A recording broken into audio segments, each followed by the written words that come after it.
Hello and good evening, everybody. Welcome to a Fearapeutic Lens, where my wife Renee will use her expertise to share some insights she has about the psychology of films or video games of the horror genre, though we may branch out in the future. Go ahead and tell them a little bit about yourself, Renee. Hello, everybody. I'm Renee. I am a board licensed therapist, also a board certified therapist, and most recently, I'm certified in several different states to perform therapy. I am just a huge psychology nerd. Like to make comments about all these things regularly with friends and family. So I figured, hey, why not do this on the internet? Because I think it's fun. Um, Obviously, we're starting to branch out a little bit doing this. Nox worked really hard on our costumes. Excited to talk about our topic for today. All right. And I am her husband, Nox. We have been married 16 years and have a beautiful baby boy together. My role in this is that I will bounce questions off of Renee from the layman's perspective. I also put all of this together, so if this all looks a little free trial to you, that is because I've never done this before and we are learning as we go. Everything you see is subject to change and hopefully improvement. So for tonight, we are discussing The Amazing Digital Circus, a hugely popular web series that began in 2023 and just recently reached its conclusion. It is created by the artist known as Gooseworks and is a glitch production. Okay, special note. This is not a review. We are operating under the assumption that you are familiar with the show and eventually we'll get to the movie. And maybe you're looking for some extra insights. If you haven't seen it, you might still get some entertainment out of us, but we do recommend that you watch it if you can because we both enjoy it. Actually, I have several clients who enjoy it too. I remember a client saying, well, one of my favorite shows is going to have a beach episode soon. I'm like, Amazing Digital Circus. And they were so excited that I knew what they were talking about. So yeah, very popular series. So just a heads up. So I kind of introduced Renee to the Amazing Digital Circus because we watched Murder Drones together. And I made her watch Murder Drones with me because I have been a fan of Liam Vickers ever since that Cliffside short came out all those years ago. I followed him when he was making the interconnection cube and his music stuff. And then was super excited when he got a project with Glitch and Murder Drones. Has its ups and downs, but I still love it. And then we got to the Amazing Digital Circus, and I am not at all bitter that it is significantly more popular than Murder Drones. Not at all. Not at all. But no, I love them both, and my favorite character is Gangle. She is great. I identify a lot with her. We have a lot in common, and if you ever get the chance, the voice actress for Gangle is a streamer. She hosted all of the most of the cool stuff where they're like playing video games together or playing D&D together. You should definitely check out that one if you're interested. And yeah, she's super cool and I love her. And my favorite character is obviously Kinger. I just love him. I love the characters who are very off the cuff and just like they make sense when you know more about them, but in the beginning they're just nuts, I guess is the word I'm going to use. But yeah, no, love him. I love his insights. I love his kookiness. Definitely my favorite character. Laugh every time I see him. So, if you haven't seen it, we are spoiling the first 4 episodes tonight. We plan to follow up with a second stream where we cover episodes 5 through 8, and then the finale will get its own episode later.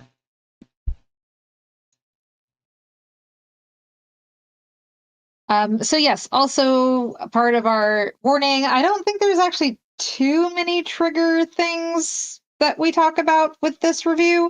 But this is going to be something that if you are feeling a little bit triggered or if you are feeling like you might need some extra help, please reach out to local resources, reach out to local counselors. 988 is a wonderful resource as well for a crisis hotline. But hopefully this is just fun. Yes. The very important notice. The psychoanalysis done in this video is for entertainment purposes only. It is not intended as therapeutic or diagnostic advice. If you feel you are experiencing mental health related symptoms, please seek personalized care from a licensed professional.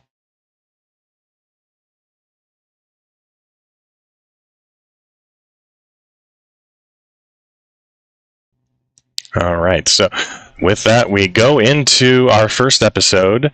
The Amazing Digital Circus is introduced to us in this kind of late PlayStation graphics sort of looking thing.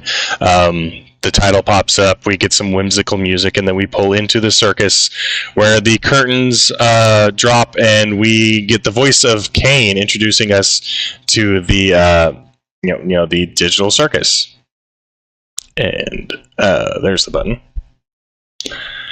So Kane introduces us to the concept, and then it goes into a theme song where it introduces us to all the characters within the circus until they are interrupted by the appearance of a brand new character. And this is the girl we will soon know as Pomni. And I wondered a little bit, and I think that's kind of the kookiness, sorry, that's going to be my word for the day, kooky, of the show is, oh, well, do they just do the intro all the time because of a whim Kane has, or were they just doing this because Pomni was coming? Gotta love the fourth wall stuff that makes you really wonder what is going on. But no, given Kane's reaction and the way we see it play out in flashbacks later on, Pomni just appears suddenly and everyone is surprised by her appearance. So yes, this intro sequence was no doubt something that Kane just have everyone put together, and since it got ruined, everyone's done with it and no one wants to try it again.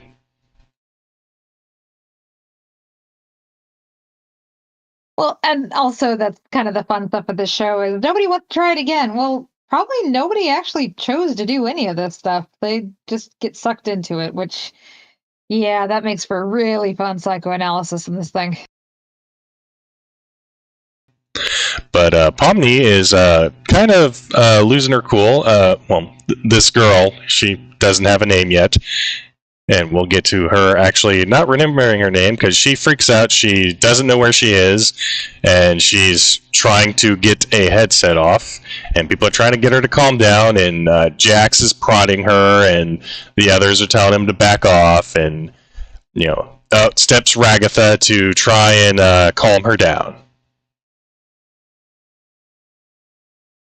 So it's actually kind of funny. I put this in my notes as stress and the garage door, and Nox came up to me and said, "What does this mean? What? Huh?"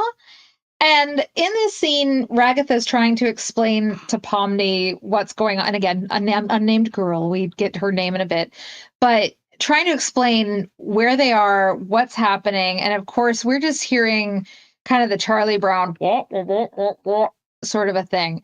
When people are under high stress situations, they don't tend to remember or respond or take in information like we normally would. And I know I've talked about disassociating and depersonalization in some other episodes. The garage door part, it's a little bit different. And I think about it like when you're really stressed at work, let's say, and your boss tells you to do 5 things, but you only hear one of them. That's the garage door. That one snuck in before the garage door closed, but then you forgot all the other instructions. And that's kind of what's happening here, is what I thought. But Ragatha's attempts to calm her down are rebuked when Jax just gets very blunt about it and explains that, being here is torture and it'll drive you crazy because some of us have been here for years, and over there's Kinger. He's been the longest and he is out of his mind. Which is why I like him so much. Sorry, he's such a fun character. So cool.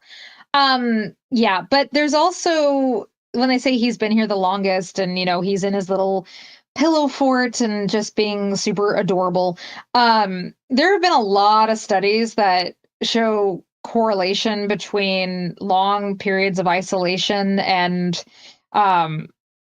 not having human contact, which is not necessarily what's happened here, but they show that that can actually increase psychosis. That's why they talk about like when people are on solitary confinement and stuff like that, they actually have to get out a certain amount of time during the day because otherwise they can have a psychotic episode. Yeah.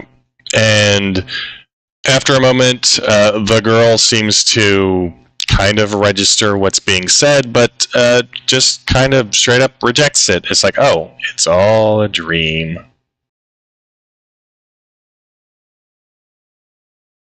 Be honest, wouldn't you? And feel like, oh yes, this is just a figment of my imagination. I look like a weird thing and got sucked into a headset. What? No.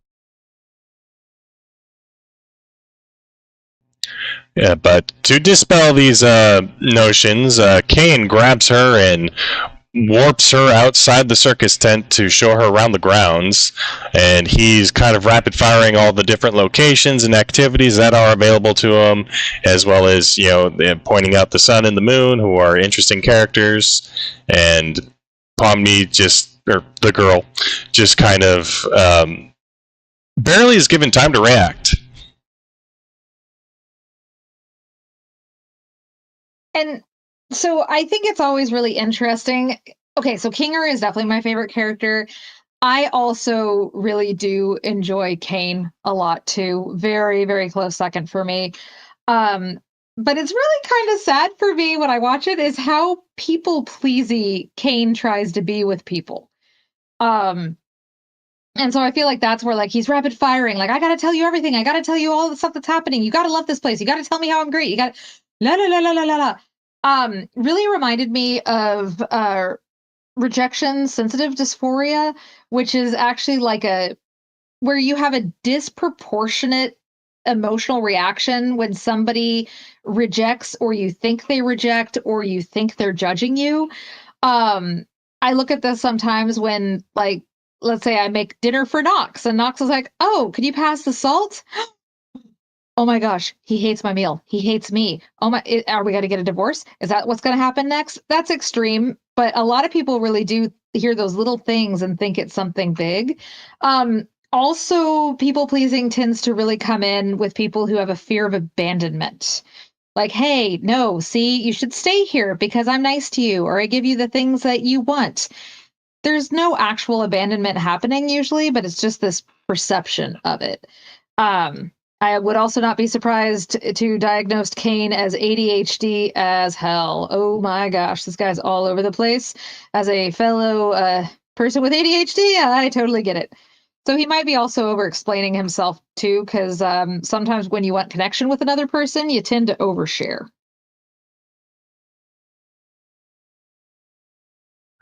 But the final thing that Kane shows the girl is the void, which is outside the circus and the grounds around. And he makes the comment that not even he knows what lies within the void. And at first, this seems like it might be a joke, but upon further rewatchings and seeing, you know, how Kane interacts with people and talks about how things work, you know, kind of casting doubt on whether Kane is, you know, forthcoming with information. Yeah, this is actually always, I don't know, I feel like we watched this, 3 times or so? Not just for the show, but just like overall. Nox may have actually watched it more than that. But it's also always interesting that there's certain things that it's like, oh, ha ha ha, Kane's just being funny and it's goofy, ha ha. But I'm like, yeah, now that we've seen the show, it really, I think, shows just how much Kane is trying to have a control on things and is just kind of also sort of losing it like the other people who have been here for a long time.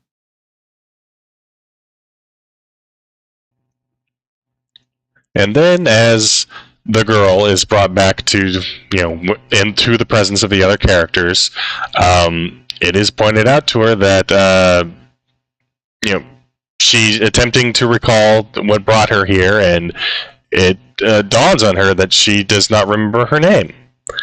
And that's when we get the sequence where Kane brings out a slot machine, and we first get the and it's rejected, and then it pops up Pomni, and Pomni's like, yeah, sure, whatever, we'll go with that. Which I think is so interesting. I feel like it's like, okay, if you roll a d20, if it's 1 through 4, your name is this, and 5 through whatever, it's this. But no, I think also too, it's interesting how the amnesia hits her, and I think that when people are in these high stress situations, then do have amnesia, either from trauma or shock or things like that. It's always really interesting because the things that you remember, obviously, are the things you need to live, but you don't even realize that you have forgotten things until somebody asks you about it. It's like, oh yeah, so what's your name? Oh yeah, what is my name? I'm confused. I'm this, but it usually comes back over time when there's different stimuli to trigger those memories and what it is.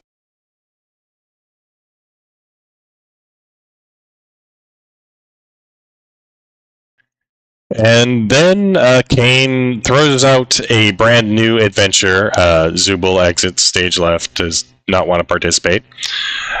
And they are given the task of gathering the Gloinks, which are annoying little creatures that roll over everything and take it with them. And Zubul is unfortunately taken away when they roll over them. And no one seems really concerned about this other than Gangle, who kind of tries to point out that Zubul gone. Guys, we do something about okay. But yeah.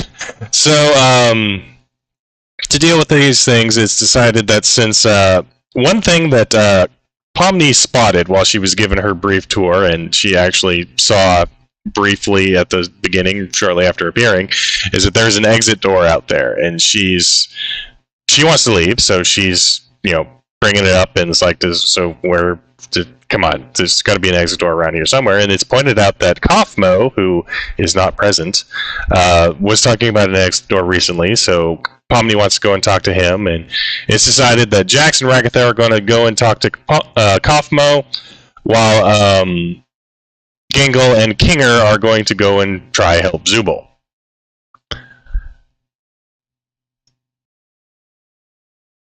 And I think it's always interesting on this show how you have Ragatha and Jax almost always on like opposite ends of the positivity spectrum. Ragatha, I think, is your textbook toxic positivity person. It's gonna be fun. Oh, you're gonna love this. Okay, yeah, no, look at all these wonderful things that we have here. Whereas Jax, I mean, to say sarcasm is his first language, I think would be an understatement. But Jax is always trying to, I don't know, make people upset. And I don't think it's necessarily that I'm trying to think of how to say this. Because yes, he is trying to be mean. He is trying to bring people down, but I think he's doing it as a way of, hey, I'm miserable, so you be miserable with me. It makes me feel less alone. And also, since you just switched to the scene, I do find it interesting how when they pass the rooms of people who are no longer here, which we'll get to that in a second, they don't just delete the rooms or replace the rooms, right? Like the rooms stay there and there's an X on them. And I just think that it's interesting. I almost feel like sometimes when they go through this hallway and you see an image of somebody with an X, it's like they're going through a graveyard. It's kind of sad, but also I think it's really interesting that they just don't delete people, that they try to remember them. I'm also kind of curious if fans have mapped out this hallway, if there's any kind of indication by people's placement, because we know who these two are from later, but then you go further down, I think we pass Zubul's door, and that's when we reach Pomni's later on. So I think the implication there is that Zubul was the last one to arrive before Pomni, and I think that was actually verified at some point. But yeah, and it's kind of like there are also a lot of the doors that have the faceless, art mannequin guys. So those are likely unclaimed rooms, or maybe there are just NPCs crashing in there. We don't know really, but it is definitely something to think about. And I mean, just imagine walking past everyone you've lost in order to get to the room for the new person. And we all know how much I like to do grief work and talk about grief work. And yeah, so I do think that we get actually quite a few snippets throughout the series where people will walk past a door or they'll look at a door with just kind of like a moment and then they walk away. And it really makes you think about, oh, well, who was that person? Why did they do that?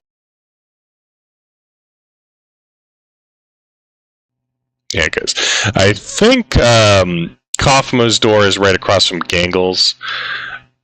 I I think Gangle came in after Kaufmo, so yeah. Not clear on that. I'm sure there's a timeline somewhere. But then when they reach Kaufmo's door, he's not answering, so Jax produces a key, and Ragatha points out that he's not supposed to have the keys to anyone's room. Jax retorts that he has the keys to everyone's room. By the way, he left something special in Ragatha's room for later. And, like, you're not scared of centipedes, are you? To which Ragatha points out that is literally the only thing she has a phobia of, so... Yeah, Jax is a jerk. Although, can you go back to that previous image really quick? Because I wanted to point something out that I didn't have in my notes. So, haha. So, again, Ragatha, very much toxic positivity. Like, everything is good. And I literally mean everything is good. There's, yeah, no, there's could be horrible stuff. And she tries to point out how it's nice. But looking at her body language, look at her hands. And a lot of the times with the show, she's got her hands crossed or she's like wringing her hands. Classic sign of anxiety and fear. Like the crossing of the arms is kind of like you're protecting yourself from outside sources. You don't want people to get too close. You're trying to protect yourself. I just find it interesting that all the positivity, but her body language shows, oh, this is bad.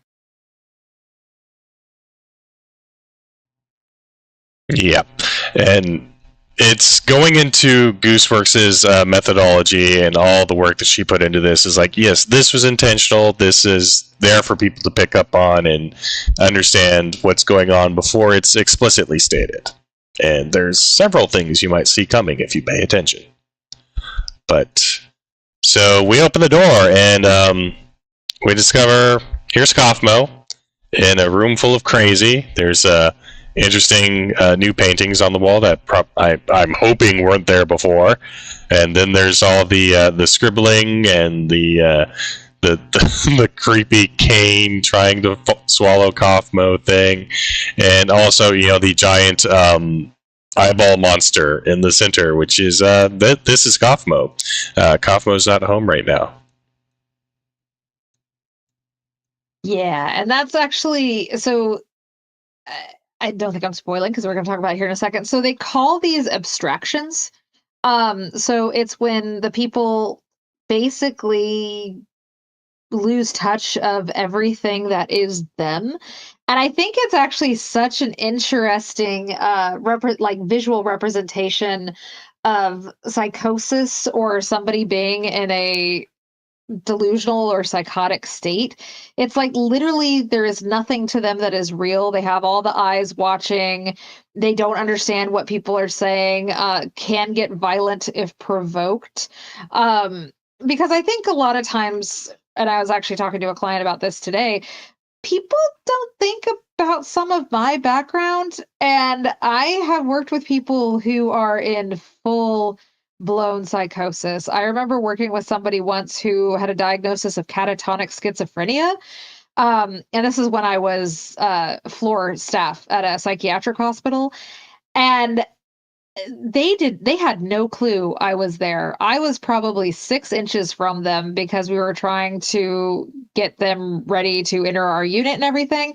Couldn't even see me. They were just in a whole different world of their own. And that's what I kind of thought was so neat about these abstractions is they tend to just lash out at anything that they don't understand around them and get very overstimulated, I think was how I took it.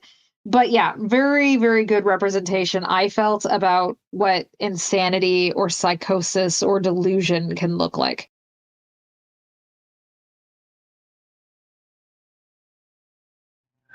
Jax makes a quick exit and runs off, leaving Ragatha and Pomni to deal with this. The creature breaks out of the room, grabs Ragatha, slams her around the walls. Pomni attempts to reach out and help Ragatha, but the contact with the abstracted Kaufmo has caused Ragatha to glitch, and physical contact with Ragatha causes Pomni's hand to start glitching as well, and she feels a spark of pain. So she runs off, and Kaufmo gives chase. We get some running around, we get some the Kaufmo crashing through things and chasing after Pomni, and then we get Jax stopping to catch his breath. He comes across Kinger and Gangle staring down at a hole through which the Gloinks took Zubal's parts.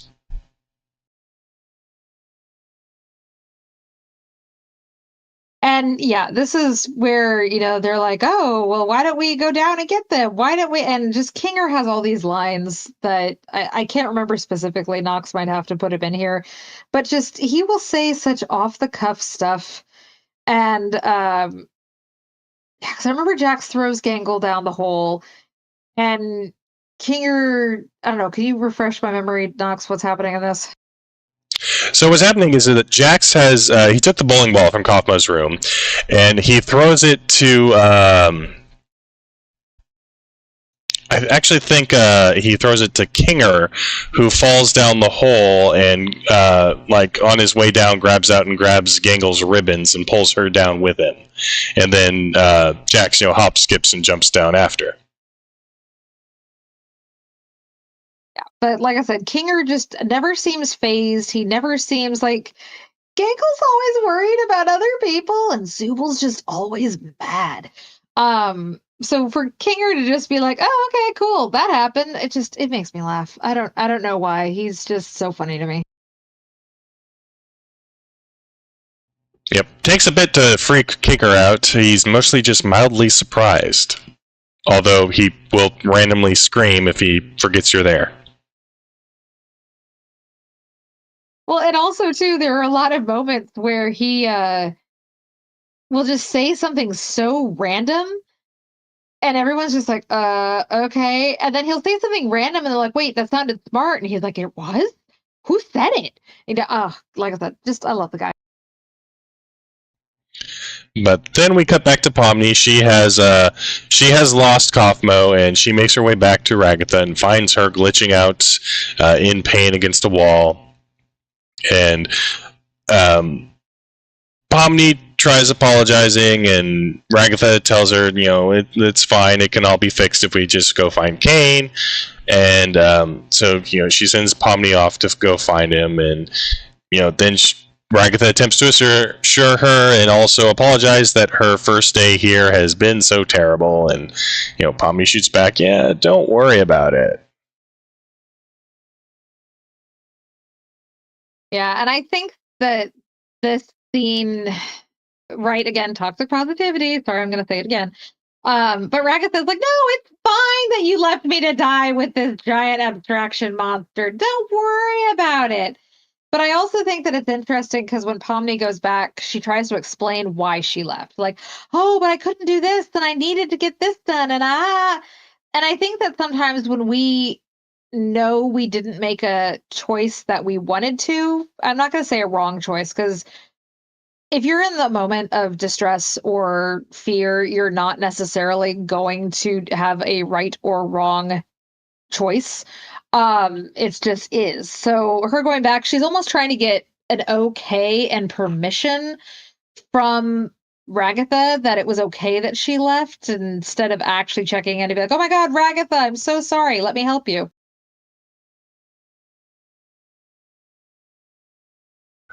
So Pomni runs off and goes looking for Kane, and she's calling out for him, and she's just coming across random stuff. She's opening doors and seeing some truly strange sights, like the room full of water, or the room with the tower of spinning carousels in the distance, the dude in the bath who screams at her, or the giant boxing glove that she comes across multiple times. But she also stops and sees herself in this mirror, and what's interesting about this is like she stops to see the mirror after she runs into Kaufmo again, and he begins chasing her. Yeah, but I think that, right, this is the first time she's ever seen herself. She is finally seeing that she is not whoever she thought she was, even though she can't remember who she was. And I think it's so interesting how, like, her pupils, I guess, get bigger. Like, just again, that, oh my God, this is real. This is what I look like. What do I do? And again, even stopping while she's being chased by Kaufmo and trying to find safety, this is such a surreal, important moment for her. But then, as she happens across the exit door, and she seems to weigh her options briefly before going through the door, and then the door disappears. Then we cut back to the group has descended into the nest of the Gloink Queen.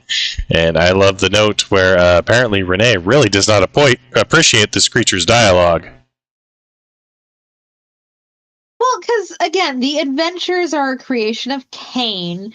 And I mean, if you listen to the dialogue, it is just horrible. It's like, no, we gloinks, we do this, and or gloinkin, gloinky, gloinky, gloink. It's like, oh my God, this is awful.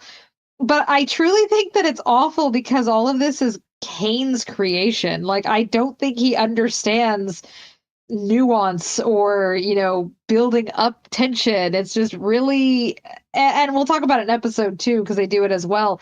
The dialogue in all of these things are just basic as all get out. Well, another thing is, and I kind of get the impression just from how kind of thrown together and random the Gloink Queen and the Gloinks are, Cain probably didn't put a lot of effort into this and just, threw things in the bin and said to have fun. So that's kind of the impression I get with the Gloink Queen, even though she does show up again later and we actually find out more about her. Well, and I think that's actually a little bit of my point, is I think that he, and again, that comes into another episode, so I won't get into it too much. He really does just throw things together. And I think he does it in like the thought of, oh my God, I got to make these people happy.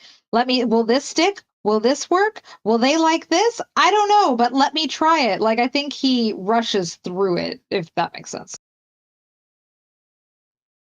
But yeah, there's the exchange where the Gloink Queen gets insulted by Jax, and then Zubal's parts show up and get fed to the Gloink Queen, and then the Kaufmo breaks through the ceiling and attacks the Gloink Queen, and Zubal's recovered, and they go to leave. But then we cut back to Pomni, who's going through the exit doors, and she's just this maze of exit doors. She goes through one exit door, and there's another room. And then there's like a rapid succession of exit doors right next to each other, and it's clearly messing with her. And she's getting more frustrated, exasperated. And one thing is, she comes across a computer, a very old beat-up computer, which has a headset next to it, and even though nothing is spoken, this is very clearly the computer she spoke of earlier when she talked about the headset she needed to remove. But she kind of wordlessly walks away from it and is continuing through more exits, and we see this on the ceiling. Of note, Pomni does not see this. She's running around, and this is like above her, and she doesn't notice it. But she continues through the hallways and comes across this extremely long one, which really seems to be messing with her perception before she goes through an exit door that drops her out into the void. So I think it's always interesting that this is a right on the cusp of the void, right? Like, we got the warning from Cain earlier, and I don't know, I thought like, oh, well, was he warning her so that she would stay away from this, that she wouldn't find this? Not necessarily, I think, later, but yeah, I think it's interesting that we can see this company start to put two and two together, like, oh, who are these people? But we don't get the answers yet. But as Pomni has a kind of 2001 A Space Odyssey experience as she's in the void and her vision is kind of overflowing with light and colors. And then we cut to Kane and Bubble sitting in this restaurant, and on his super duper wacky watch, Kane receives a message that someone is in the void, and he must go there and retrieve them lest they run into spoilers. And again, the fourth wall breaks in the show make me laugh. But I also think it's really funny that when they're in this restaurant, they're just surrounded by nameless NPCs. Like they just, oh my gosh, they just hang out and have dinner together, and it's just normal. I don't know, that made me laugh.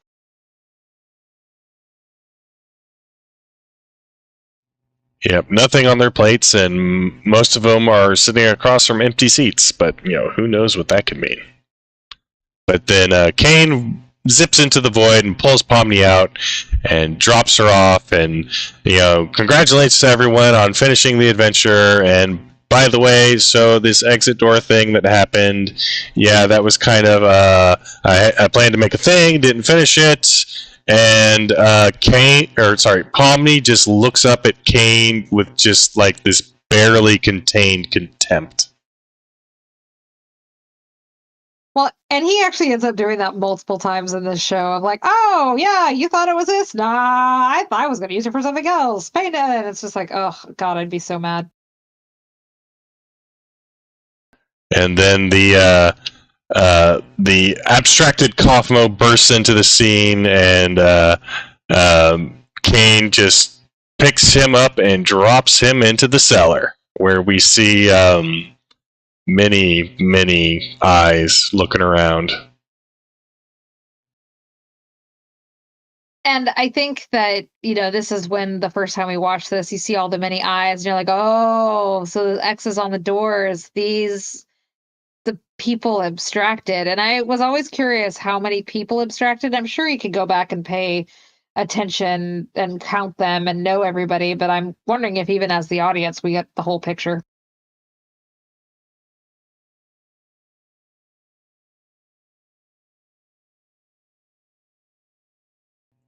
So then once Kane makes his exit, or no, not quite, sorry, that's ahead.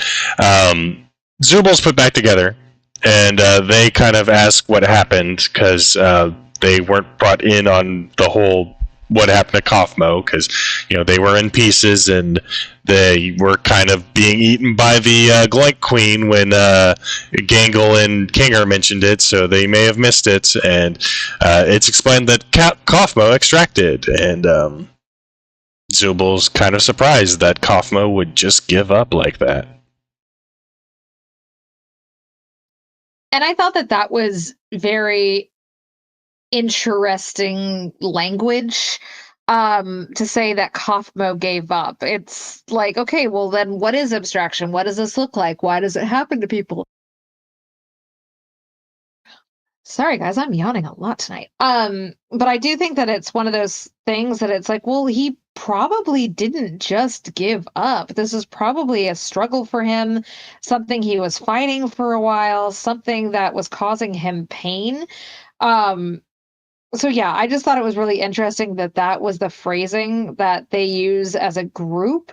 And I don't know if they use it because it makes it easier for them to grieve the person, if they truly believe that's what the person did. Don't know, just it stuck out for me. But we don't get to dwell on that too much, because Ragatha crawls up, she's glitching, and Kane fixes her up, and it fixes up Pomni's hand at the same time as well. And there's kind of looks exchanged between Pomni and Ragatha, and the adventure's over. Congratulations, everyone! And your reward for finishing the adventure is this grand feast made for you by Bubble. And as they're Jack's comments is like, yeah, he got pretty hungry, despite the fact that Gangle points out he didn't do anything, and Jack's like, well, I can still get hungry, can't I? And to which Kinger astutely points out, is like, well, actually, no, you can't. Digital world and all that, they don't really feel hungry. It's just kind of a lingering human thing. And he kind of gets dismissed as everyone goes over to have their food. And see, again, he is like this expert on, hey, this is how the digital world works. You don't really actually have to eat. It's just actually a figment of your human self that's been implanted. And they just look at him and go, okay, we're going to go eat. Bye, crazy. And it's like, yeah. One of those things that it's like, just because you don't understand it, I don't think you should be dismissive of other people. And I think that that's something that is really sad that I see a lot of in my work, is people who tend to either have a diagnosis that has been stigmatized as crazy, quote unquote. They tend to be taken advantage of a lot more by people who, I don't want to say want to take advantage of them, but really a lot of them do. And it's like, oh, you're bipolar, so who's going to believe you anyway? Oh, you're a schizophrenic, so what are you going to do? Call the cops? They're going to believe you're the violent one. So yeah, I just thought that was with Kinger. He's right. Absolutely correct. But they just dismiss him because they're a bunch of jerks. Well, then as everyone goes off to enjoy their meal, Pomni is just standing there processing, and eventually finds her way to the table, where she's just looking around and taking it all in, and it's dawning on her that this is her life now, and she's not doing so well. Well, I mean, would you? I'd be like, okay, cool. I'm stuck in, for lack of a better term, like in an isekai thing. And I know it's not that, but yeah, it's just the assumption of, hey, now you're trapped in this digital world and can't go home. I would be freaked out, man. And that's the first episode. We get the epic zoom out with the music playing, and that got memed to hell and back, and it was great. And then we carry on to the second episode.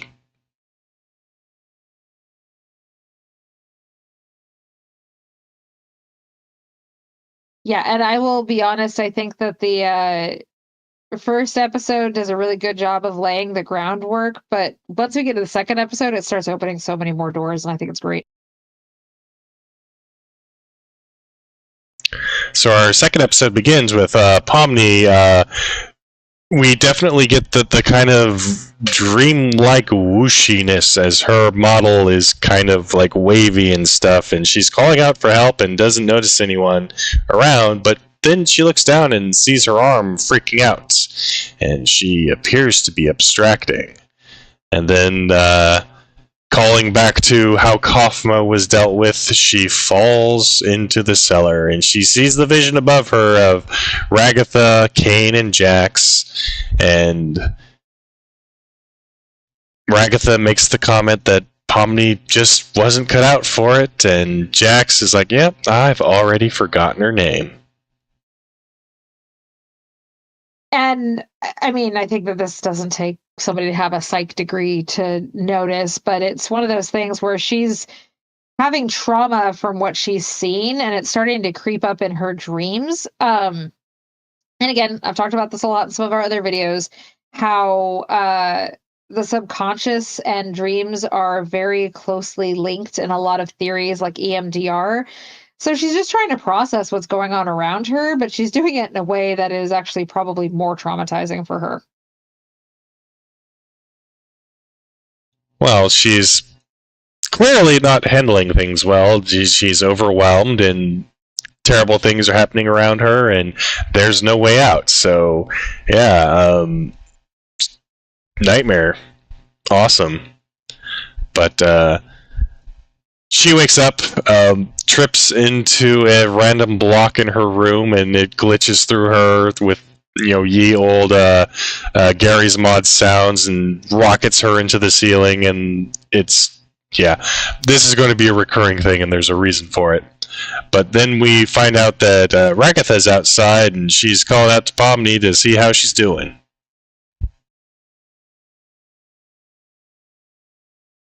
And I think that, again, the interesting thing for me is that picture of Pomni on her door is when she was actually staring at herself in the mirror and had that terrified look. I'm like, oh, it's like a really, really bad driver's license picture.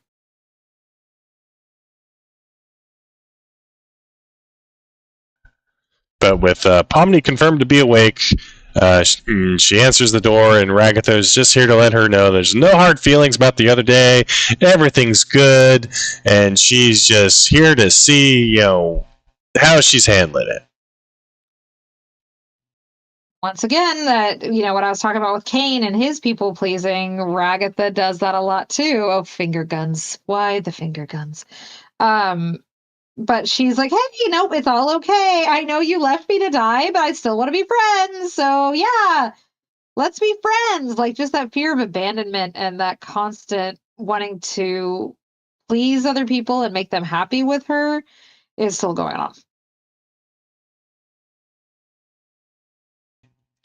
Well, Ragatha brings Pomni out because Cain's got a new adventure for him, and it's going to be the Candy Carrier Chaos thing. And they've got to rescue syrup that's been stolen, and they go to the Candy Kingdom, and we were provided some additional commentary by Bubble, so one of the things that's been noticed, and we kind of skipped over it, is that kind of assisted Pomni's freak out in the first episode, is that she realized she can't swear, because whenever she does, this cartoony little censor bar appears over her mouth, accompanied by honking or squeaking noises.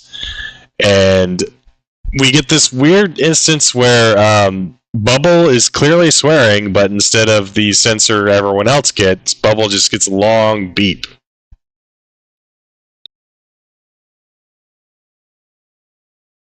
Which, again, I think goes with comedic effect with our heroes, and with Bubble's tactically like one of the managers, so she gets to do anything she really wants. So that's kind of how I took that, but I thought it was funny.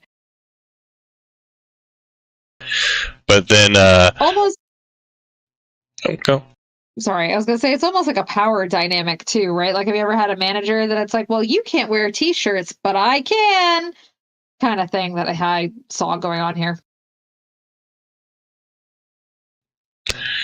And Cain shoots back after that very long beep. He's like, Bubble, you can't say that. But then we're sent on our adventure. Ragatha is, she's gung-ho trying to play the thing up. They enter the Candy Kingdom on this I was going to say chariot, but it's more like a wagon pulled by this weird candy elephant thing, where there's crowds of cheering NPCs just waiting for them and hyping them up. And we get the amusing bit of when they disembark and they're looking around, and Jax does not like it here. But Gangle points out, it's like, no, I really like this place. And then immediately followed by this random NPC running up and pushing Gangle over, knocking off her mask, to announce the princess coming out to greet them. And again, I think that it's so sad the things that happen to Gangle, but I think that Cain picks on her a lot too, and it's like, come on, guys, don't be jerks. But I think Cain does that because he thinks that's what the other people want too, right? Like the way that Jax is hurting people and that sort of thing. That's kind of what I got from that. Well, I mean, it's definitely a precedent set by Jax, because he does push Gangle around multiple times in the first episode, and there's more coming later in this one. But we are presented with the Candy Kingdom princess. She's got a key to to show her trust of the players. She gives them the key to the kingdom to let them back in, and a giant tanker truck to chase after the bandits and do battle with them. And this confuses people as to what exactly is the genre and time period this is supposed to fall under, but whatever. They hop under their trunk, And Jax is dismayed by the weird. I don't think honk is even the appropriate word, but the cartoony sound made when he pushes the the horn on the truck. So he jumps into the passenger seat and talks Gangle into driving. And as they set out, Jax is announcing how he's going to use a lot of violence, and it's going to be a lot of fun. And I think it was interesting too, and I kind of missed part of it, is right, you need to go and beat the bandits, and you have all the faceless NPCs. Once again, I don't think there's enough effort put into the adventure. It's almost like, hello, adventurers, please go and save our syrup and bring it back for a reward. Thank you. It's like there's not a lot of depth and things to it. But I do think it's interesting that with the way that Jax responds and how they're just like, okay, yeah, how many adventures have they been on? How often does it happen? Is it once a day? Is it so? I just like it's interesting how some people, this is like, yeah, it's another day. And to Pomni, this is brand new and she has no idea what's happening.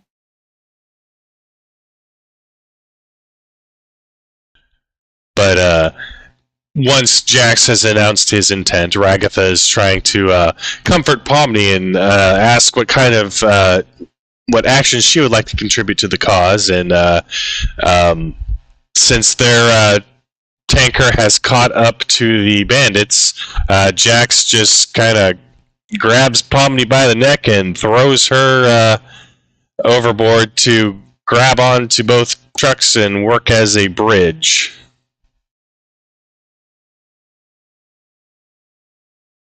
Well, because I think Ragatha is realizing that if you feel like you have a sense of purpose and duty in these things, it's a little bit easier to stomach. Whereas Jax is like, hey, I'm going to cause the most carnage possible because I think it's funny. And so he just kind of does his own thing.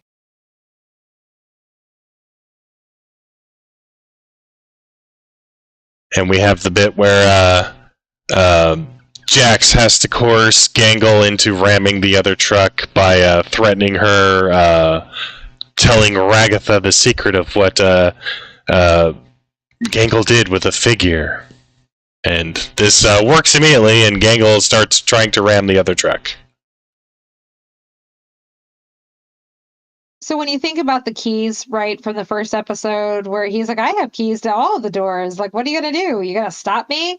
I think that this is another one of those things is he's starting to I say starting, he's probably been doing it for a while, but he's blackmailing people to do what he wants as well. And this is just another example of how he's trying to get power over everybody else.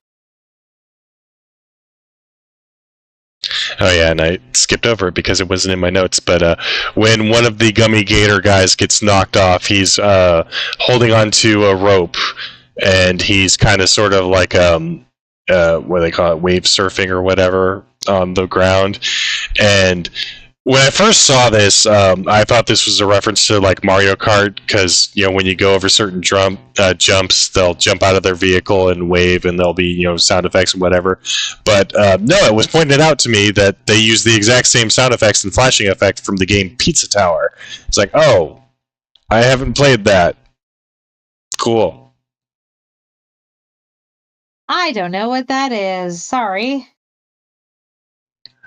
But yeah, he's back there and he's styling there for a little while, and then we get the thing with Jax, bullying Gangle, and oh wow, I skipped quite a bit here, and then there's Crash, Pomni, and the lead gator and their truck fall through the map. And while the other two gators are captured by the group, and they go over a cliff into the fudge.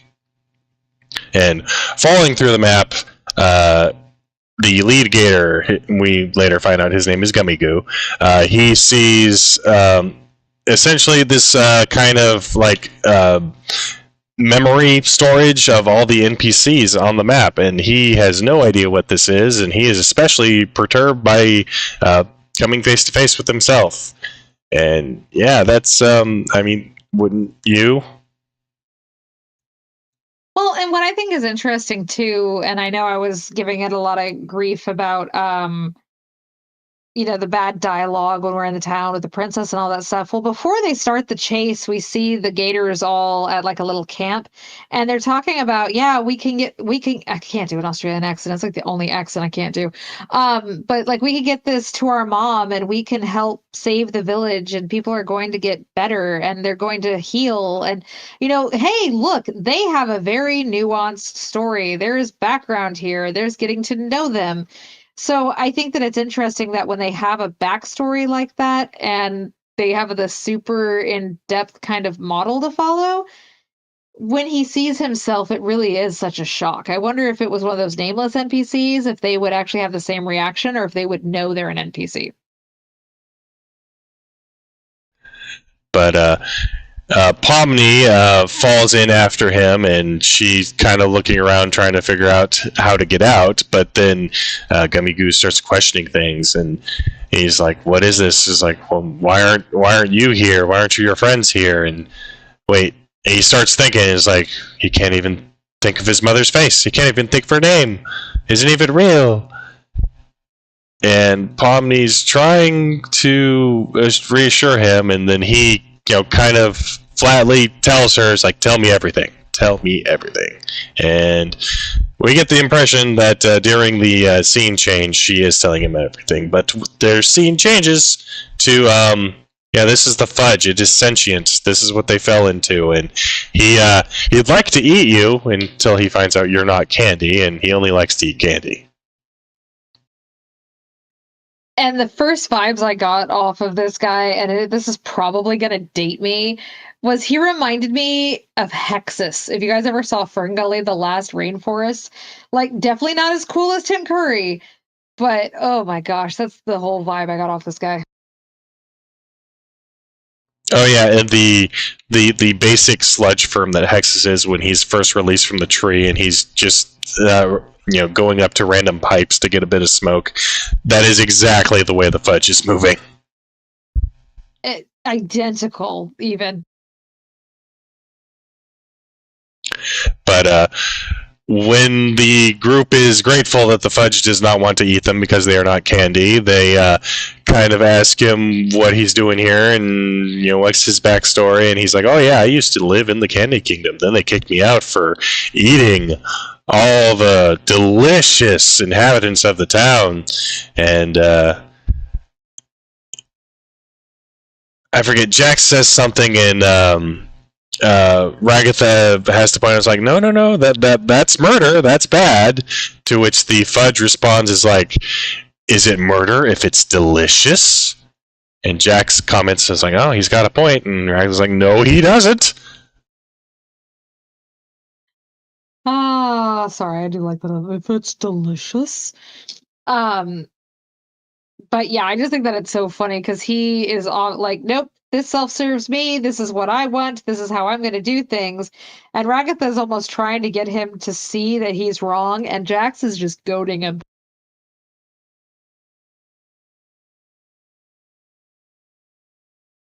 Jax just wants to see the world burn. Some men want to see the world burn.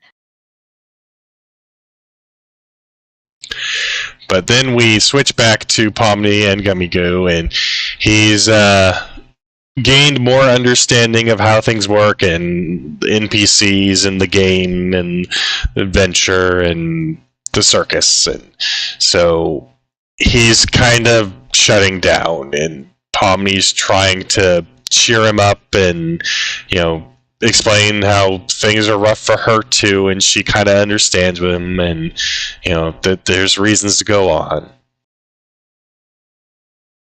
And I thought it was interesting because this kind of parallels what Ragatha was just doing with her before, Jax decides to use her as a human bridge, which was, hey, we have purpose. Yes, this sucks, but there are things that you can do. You can get past this. You can move on from this. You're going to be okay. So I just thought it was interesting that she's almost modeling that behavior exactly back to him. And it works. Gummy Goo, he tells her his name, and what's the plan to get out of here. And by the way, when we do get out of here, it's like, don't tell my friends about any of this because they can't handle it. Then Pomni's like, yeah, that's probably a good idea. So yeah, and I think I had a comment on notes for this, which again, I say I specialize in grief. Grief is definitely my bread and butter, but I am also a certified trauma therapist. Um, and I have a couple of clients who do very specific, very difficult work, usually in law enforcement, stuff like that. But we talk a lot about how their loved ones want to know, like, oh my gosh, but what was this like? Tell me this, tell me that. Not in a morbid curiosity way, but in a, hey, no, I do want to help you and want to know this so that I can help you. And one of the people who I see, they talk a lot about how they've peered through the veil. They've looked through the veil. They have seen the worst that mankind has to offer, and they're like, I'm not bringing anybody else into that. Like, people who are in law enforcement, people who have seen that world, they'll get it, but I'm not bringing other people to it. And that's what I thought about that when he's like, I'm not telling my friends. I know the truth. I know what's here. They don't need to know this. This is going to do no good for them. There's absolutely nothing that could benefit them. And so that's kind of where my brain went when he said all that.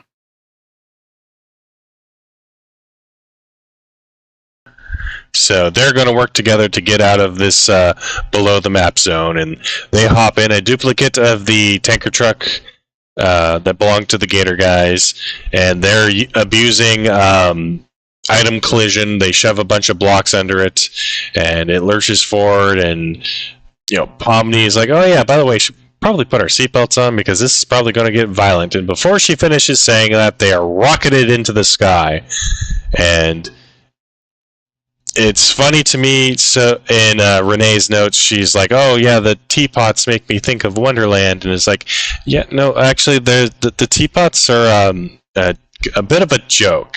So I know you dabbled in programming a little bit. Do you remember Hello World? Oh, how could you forget Hello World? Ugh. Okay. Yeah. No, remember Hello World. Okay, so similar to how every person who learns programming has to make the little Hello World program, people who learn 3D modeling, sorry, they make what is called the Utah Teapot.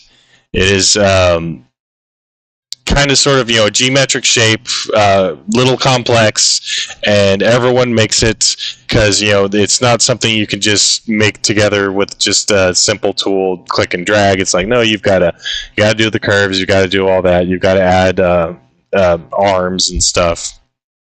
And it has been around for 1975 is when it was developed by Martin Newell, and it is kind of the, everyone knows about it in 3D modeling, and it's on textbooks. It's apparently a lot of people like 3D printing them. Little knickknacks on your desk. And so it's here as the 3D modeling in joke, because I imagine that Kane has probably had to conjure some of these to master his craft. That makes sense. Yeah, no, I saw teapots. It made me go, oh, Alice through the looking glass. Like they're going back to the real world ish, as you can in Amazing Digital Circus. So good to know. I mean, that could also be intent, but yeah, I thought it more drew towards the this is like the debug room, and that was mentioned before they go on this adventure that there's the AI is a little bit more advanced here. So I was wondering if there's the modeling was also a step up, and it was because he was experimenting. Probably is that. Not an artist, did computers for a while in school, decided to do something else. Yeah, so that all went way over my head.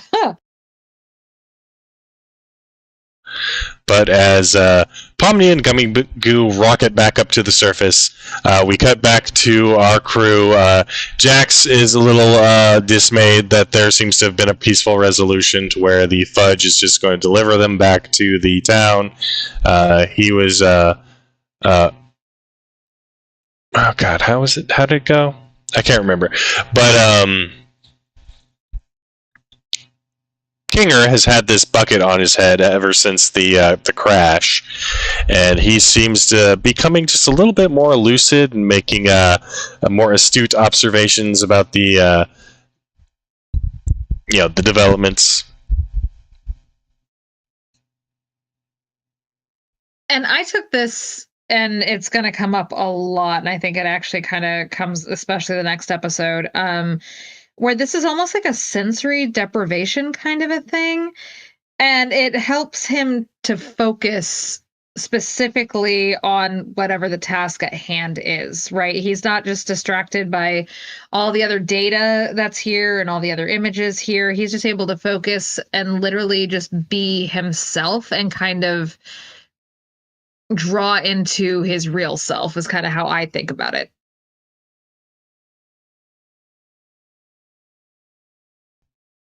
And then the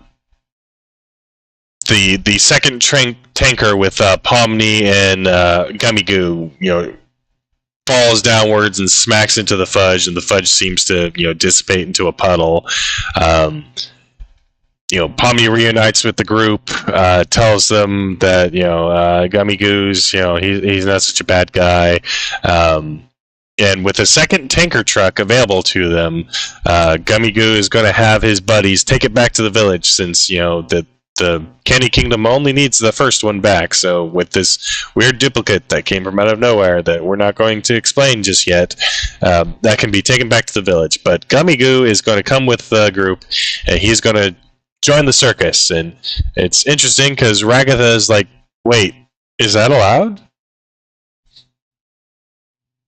Well, and that's the fun thing about the show, is that a lot of times it's like, wait, can we do that? Are we allowed to do that? And it's like, there's ever been anything stated to us as a viewer to say, no, that's not allowed, or no, that's not within parameters. So I do think it's funny when the people in the circus make comments like, wait, what? That's a thing?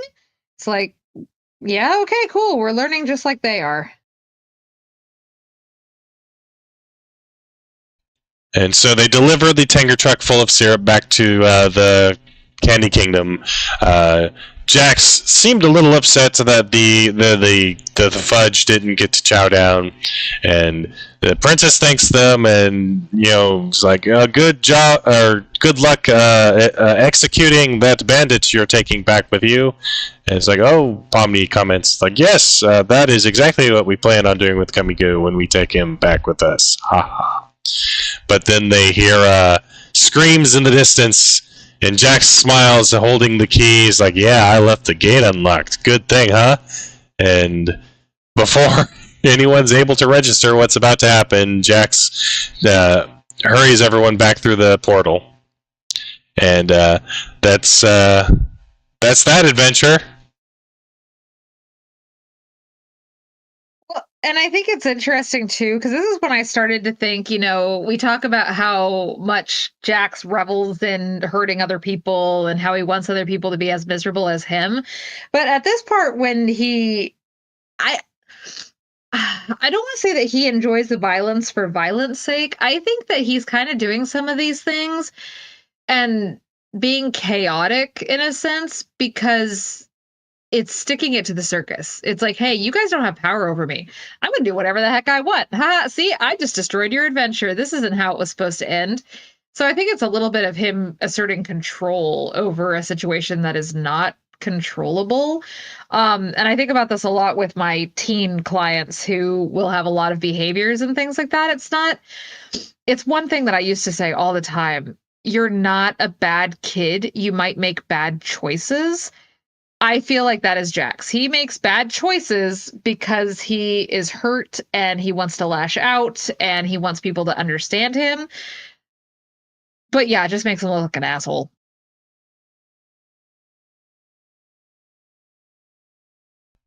then we're back in the circus, and we've got Gummy Goo with us. And he's looking around thinking like he could start to enjoy this place. Except for Kane notices him and is like, whoops, can't have an NPC running around. Snaps his fingers, and Gummy Goo pops into a cloud of confetti, and Pomni is kind of stunned and devastated. To which Kane points out, is like, oh, can't have NPCs running around. Know how much you love them, but I could lose track of who's an NPC and who's a human, and who knows what could happen. Which that one I think is so terrifying. It's true. It's true. I could lose track. There's a whole bunch of people here, and I don't know what's what. But just how he could say, who knows what can happen. But there's a couple of things in this scene. One, when he snaps his finger and completely destroys another living thing, it's confetti. It's happy. It's wonderful. It's like going back to Dragon Ball Z days where it's like, oh my gosh, he's in this grassy area in the middle of a desert. Guys, we know that's blood. We know that that is really stupid Funimation covering the green like grass to make it less gory. That's kind of what I saw here, was like, oh, see, this horrible thing just happened, but here you go, confetti. Ha ha ha ha. But poor Pomni, it's like, one, she really connected with Gummy Goo, and I think she really felt like she could make a difference. But hey, I can make a difference. I could do this. I can help people. And then Kane takes it all away with a snap of his fingers. Whatever you do here is futile. Kane is God. Deal with it.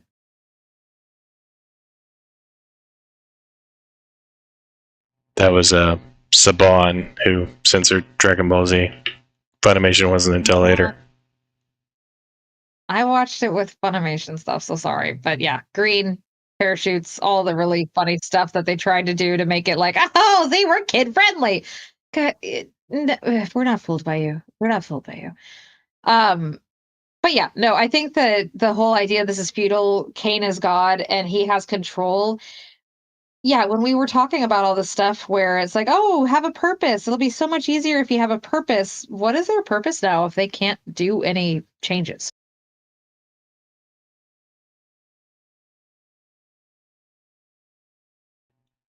Yeah, so Pomni not really responding. Kane just feels awkward, and he's like, yeah, I'm gonna go drink some water. Haven't done that in a while. And he vanishes. Which Kane is not human. He can't drink water. So I think it's, again, showing how much he wants to be part of this group, how much he wants to be accepted by them, how much he wants to be human.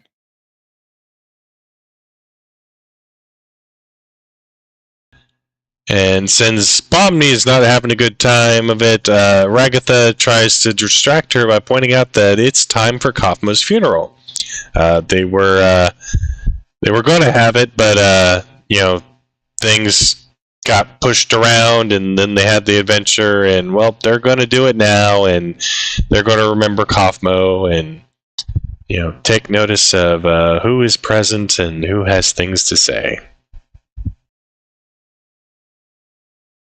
And I actually really liked that they did this on the show, because I think it does two things for these characters. One, it shows that they're still retaining their humanity, right? They're not just computer generated digital program things. Like, they are still human. We still have this bit of us, and we're going to honor somebody who was lost. And that's the second thing, is like, hey, this is a loss for us. Like, we know they're in what does Kane call it, the cellar?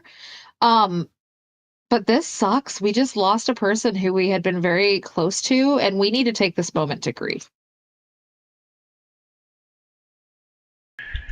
And it's handled in silence, where Ragatha and Gangle and Zubul and Kinger, everyone has something to say, and Pomni's taking it all in, and the music swells, and she flashes back to the nightmare she had where she's fallen in the hole, except for arms reach out to grab her and pull her back up, and we see the hand of Ragatha, the hand of Zubul, the ribbons of Gangle, and the hand of Kinger. And someone's missing, but yeah. Well, she doesn't feel supported by Jax. She doesn't feel like Jax has her best interests at heart. And I mean, can you blame her?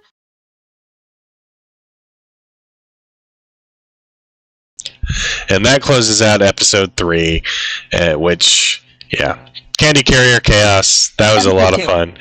Sorry, yes, episode 2. 3 is next. 3 is next. My bad.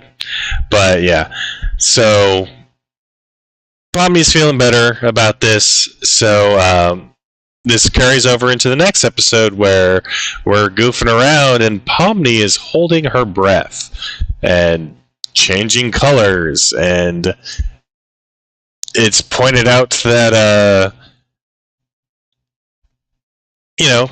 things happen to us. We can't really die, so when we kind of do something that should kill us, weird shit might happen, and just don't think about it.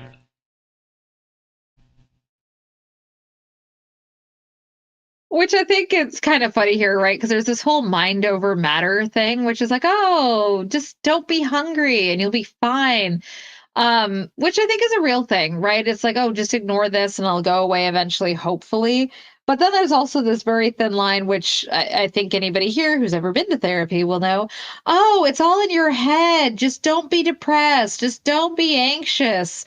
I'm just like, okay, yeah, no, that's not how this works. That's not how any of this works. But in a digital world, I do think it's interesting that it's almost like if they don't do what's expected of them, they have that glitch, which makes them do different things. And given that she does still feel like she needs to breathe, it's kind of one of those lingering things. Is like, we're still human and we're used to doing things and not used to pushing past certain boundaries we're used to having.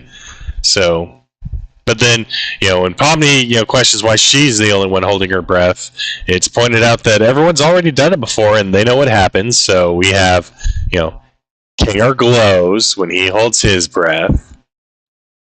Ragatha's hair stands up when she holds her breath. Oh, did I not have Gangles? Oh, that's not cool. Oh, wait. Oh. I put them out of order because it's supposed to be Gangles next. Her mask spins. Somehow I got these out of order. And then Jax points out that in order to piss off Zubul, points out that their limbs they turn straight. To which Zubul corrects, their limbs straighten out. Yeah, I really love all of the very obvious stuff to Zubul being part of the queer community, and Zubul has no apologies about it, nor should they. And it's a very obvious sore spot that Jax, pokes at constantly. Well, and I think that the sore spot, at least from the things that I get from this, is just that Jax pokes it constantly. I don't think it's actually an issue. But yeah, then there are some things later on, but we'll get to that when we get to that. Yeah. So then Kane pops up. He's got an adventure for everyone, and Zubul is already gone.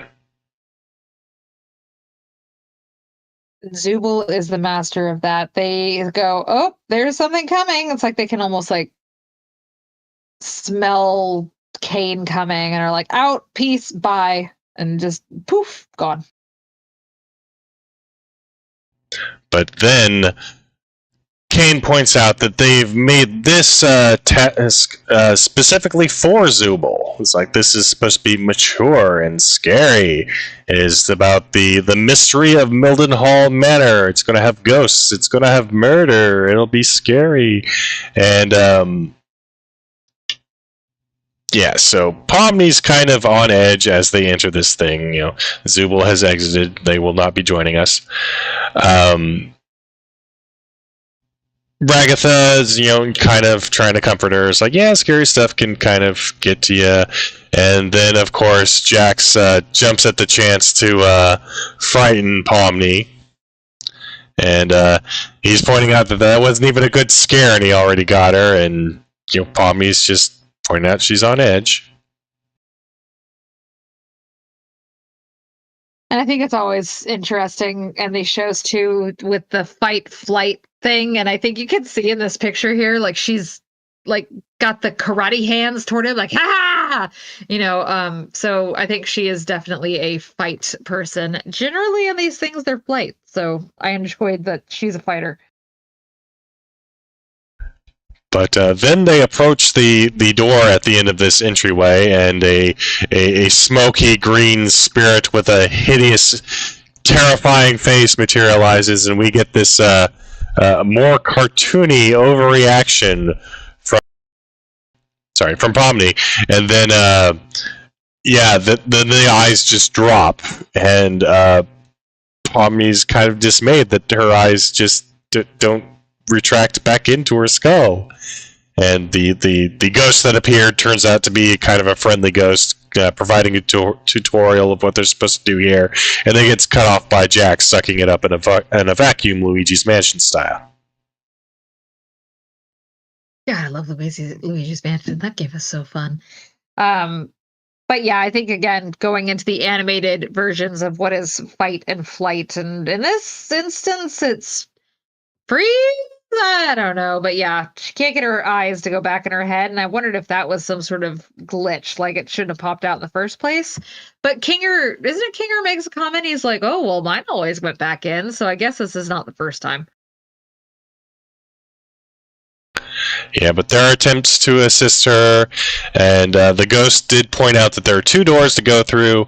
One's the scary hard mode door, and then there's the peaceful pacifist mode door. And since the ghost was cut off, they don't know which one is which. So, in order to find out which one's the scary door, Jax pulls off Gangel's mask, throws it at a door, and before the mask reaches it, the door opens up into this huge monster mouth with fangs and a long tongue, and the mask disappears down there. And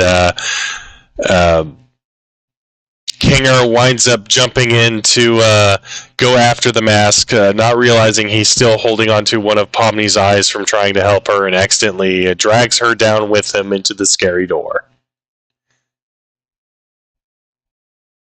Yeah, not focusing on multiple things, bringing her down with him. Again, I think that he gets just overstimulated with everything there and just can't focus on what is the task at hand.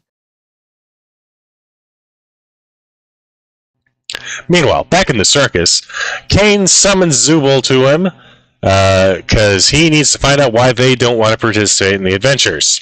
Zubul's rather dismayed at the fact that Kane was always able to just summon them to, summon them up just with a snap of his fingers.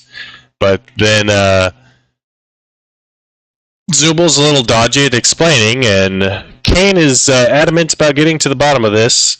So he summons up this, and wow, we are totally within your realm now, aren't we, Renee? Yeah, my office doesn't look like that, and I think I've had like 2 clients actually lay down on the couch. So, but yes. So Kane wants to know why Zubul doesn't want to participate in the adventures, and Zubul has expressed that they've explained before, and Kane just forgets, and Zubul's got an issue with their body here, and Kane remarks is like, "Oh wait, I've solved that problem before. You have all these parts you can choose from," and Zubul just like that doesn't really help. No. Yeah, so I think it's really interesting. One, the body dysmorphia kind of things that are coming in here. But 2, and I really hope people are horrified when I say this because I'm horrified when I hear it. The entire point of therapy in my opinion, is for you to feel like you're heard, for you to talk about how you're feeling and have another human being hear you and connect with you. Now, yes, we also want to give you coping skills or insights or different techniques to use to try and help you in your situation. There are therapists that forget everything about clients in the same session. Like, well, no, what are we doing? Oh, well, I fixed that for you. No, you're not, don't fix anything. That's not how this works. And of course, what Kane thought was a fix is not what Zubel sees as a fix. So yeah, therapy is not there for your therapist to do all of it. It's there so that your therapist can help guide you and give you skills and techniques that you can do this in the real world when things come up. And it should be rather quickly apparent that Kane's interest here is not to help Zubel, it is to get Zubel to go on adventures and tell him how great the adventures are. People pleasing and that need for acceptance. I mean, that is literally going to be every single episode because, God, Kane pushes that so hard. But then we cut back.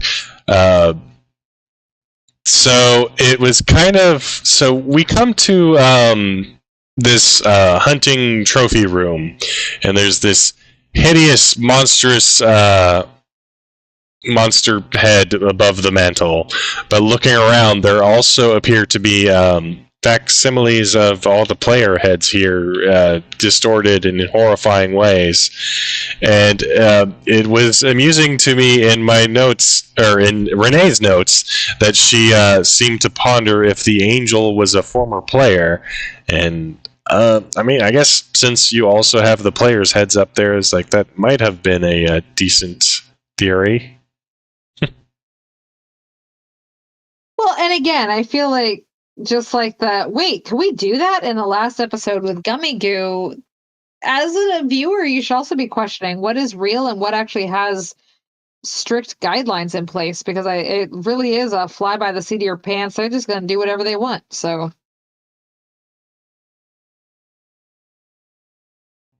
but we find out that there are cryptic logs left on large, recording devices that are played back, telling the story of this manor where the gentleman, he was like a sport hunter, and he chased down this hideous creature, and it haunted him, and he was it was messing with him, and it distorted his view of reality, and he I think it comes up in a future log that he accidentally killed his wife because of it, and yeah, it's kind of creepy. And the thing is that Kinger is kind of eating this up. and I mean, considering we have an entire YouTube channel that's dedicated to horror and psychology, this should be no surprise that this is my favorite episode, probably in the entire series, until we get to the finale and all that stuff. But yeah, Kinger's looking around. He's trying to figure out clues. He's got this look of concern that he hears the part about the wife, and again, we get a little bit more information on that, but he's just cool. And I think it's because it's dark where they are. I think it goes back to like that last episode when he has everything on his head. But yeah, Pomni, I remember, like, it's fine, we're fine, it's gonna. She's not doing so well. She's trying to almost convince herself it's gonna be okay.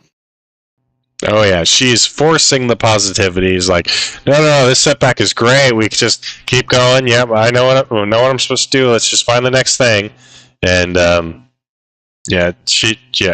enthusiasm is getting really strained with each obstacle they come to, because first there's the exit door that leads to a brick wall, and then there's this what do they call, dumbwaiter? Yeah. And it's locked, and it's like, oh, I gotta find the key. It's great. We'll just find the key.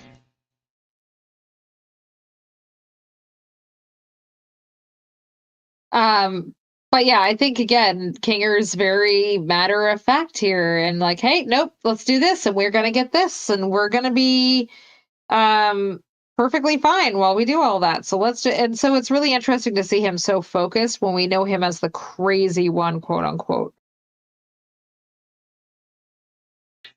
And these next few shots are here just because I love the looks, because they go looking for the key, Pomni's digging through the decks, and of course Kinger hits the next audio log, and I just love the glare she gives him, and he does not notice. Well, again, he's like, okay, let's complete this adventure. What do we do next? What's happening? Whereas she's like, no, you're moving the story along and I'm not ready. I need to find, I need a save point. I need to relax. Stop it. Stop it. Stop it. And this is the audio log that points out that it's like, so when you see the creature, you can't take your eyes off it or else it'll attack you. And they are told this by an audio log that is in a different room from the creature. So it's like, oh, great. So we were set up for failure. Thanks.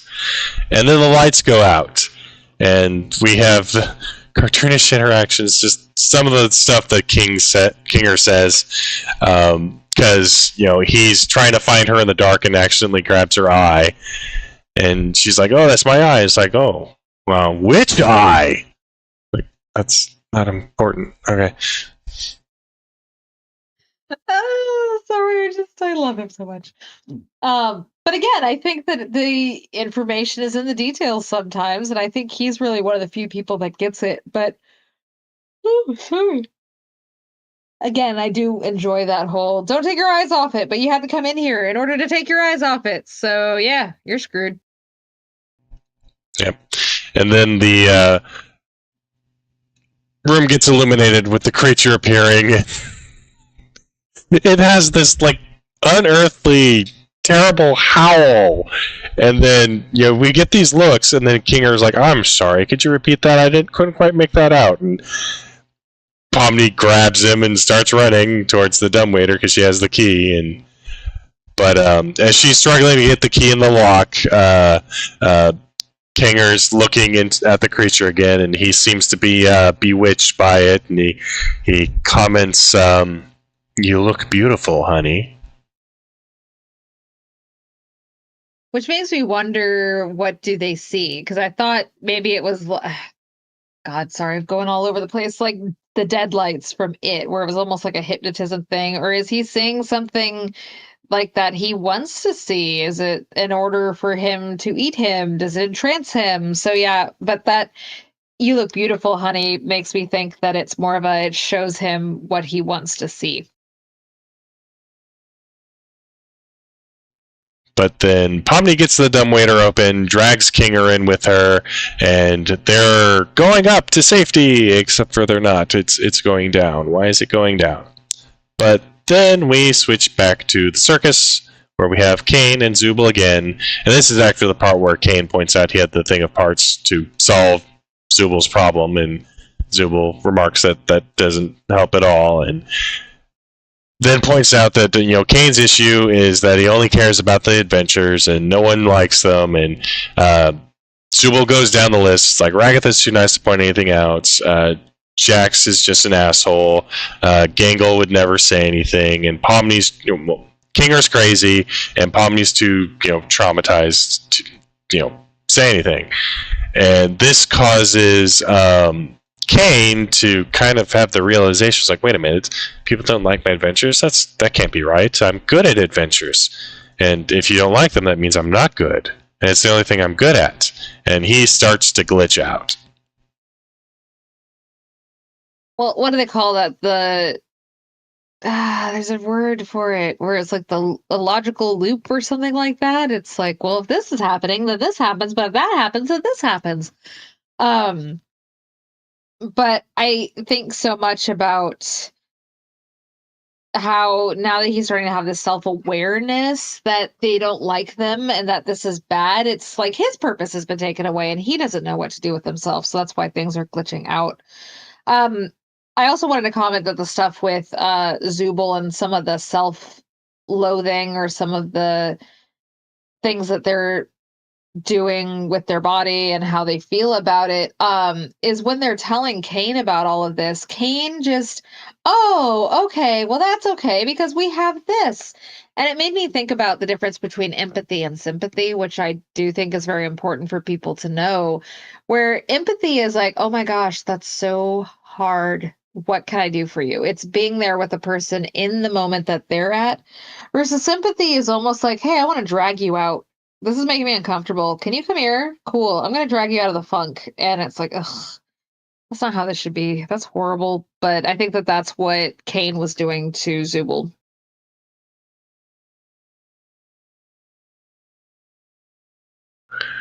But Zubul further comments about how this seems to be the psychology for Cain at the moment. They should probably figure it out, and Cain snaps back to it. It's like, oh yeah, sure, whatever. So we're gonna figure out how to fix the Zubul problem. Here, I just let's tell me what this image makes you feel like, and we get this sort of pseudo Rorschach test looking thing. Which Rorschach tests are not universally accepted anymore. Like, I think there are people who still do it, but generally people don't follow it anymore. But for those who don't know, which I figure everybody does at this point, but anyway, Rorschach tests, it used to be where you would look at just an ink blot and you would tell the therapist, usually a psychoanalyst, like what you saw. So it's like, oh, I see a horse, or I see darkness, and it was supposed to tell you some insight into the client you're seeing. But yeah, not very accurate and not really used nowadays.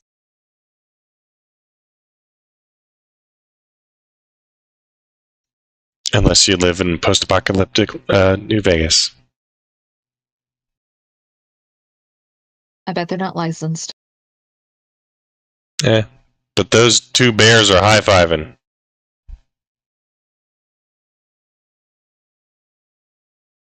Anyway, so then we switch back to Pomni and Kinger in hell, because no wait, this is then the crap, I screwed that up. No, this is the dumbwaiter went down. Here we are. We're in it's like a wine cellar looking place, and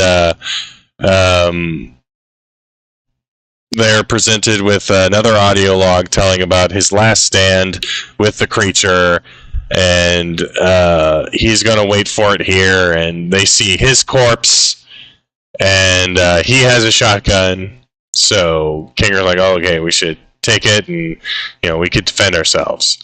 And probably my number one favorite joke in this entire show is Pomni is approaching this body, and she's like, please don't wake up, please don't wake up, please don't wake up. And as she reaches him, the corpse comments, fine, I won't. She kind of glares at it, grabs a shotgun, glares at it again, and runs off. Oh, it is a pretty funny joke. But yeah, because I also think it's really funny how self-aware the clients are. The clients, oh my gosh, I'm too tired, guys. The characters are the main humans, to get everything done that they need to get done. But I think that this is where specifically the test says that he killed his wife, or the thing killed his wife. And you can see that Kinger has a reaction to that. Like, just this feeling of hurt kind of comes over him.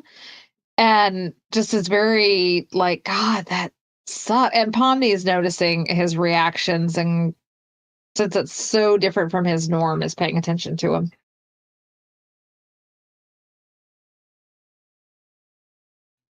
But then the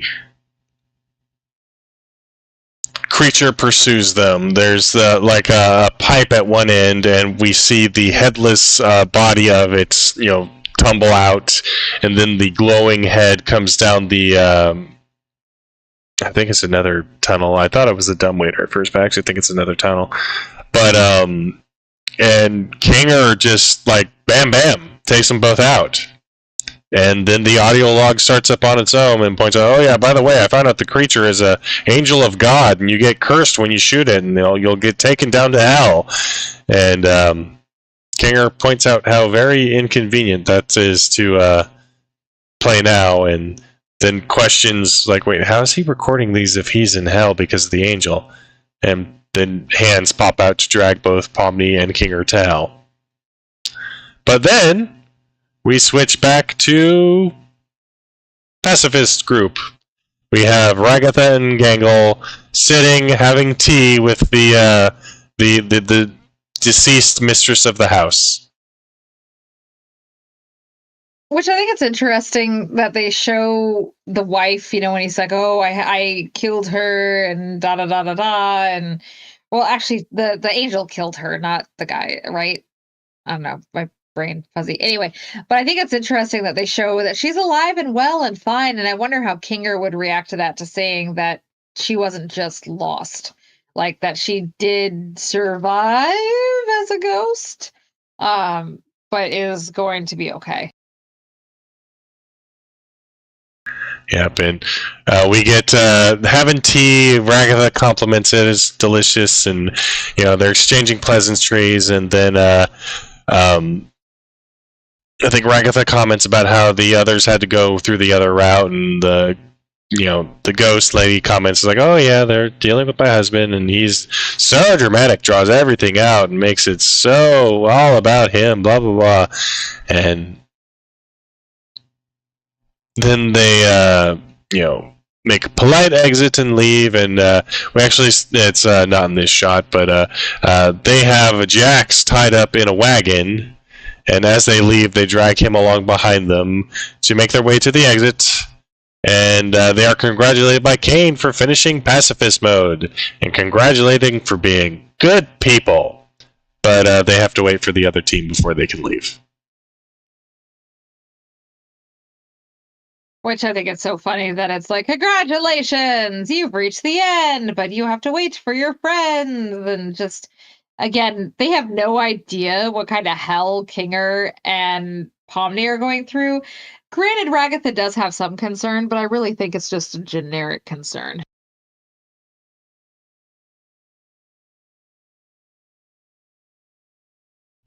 Meanwhile, Pomni and Kinger are in hell, and Pomni's kind of freaking out, and Kinger kind of gives her some assurances, and helps her get her stuff back together, and they see the passage ahead. Before Pomni blindly runs in, Kinger removes one of his eyeballs and throws down the passage to see if he can see if it's a actual valid way out. Kinger points out that with his detached eye he can see a stairwell, and Pomni's like, all right, I'm done with this, and she charges in, and Kinger calls out to her, but it's too late, as the hallway is filled with little ghost-light things that rush in through Pomni's mouth and cause her to contort, and her eyes to glow, and her teeth to get all fangy, and Kinger pulls her back into the safety of the entrance where there's none of the ghost lights, and she's clearly possessed, and she kind of lashes out, and Kinger starts beating her upside the head with the butt of the shotgun to, demons be gone. And then we get the demons inhabiting her making the cryptic comment of, how's your wife, Kinger? And I think, right, that's our final clue that there's something going on. I mean, if you haven't gotten it now, then you kind of weren't paying attention, because I've even mentioned it a few times. But I think it's so horrible, and I mean realistic, I guess, that like these demons would know all the stuff about the person that's there. And especially something that's so hurtful for him, poor guy.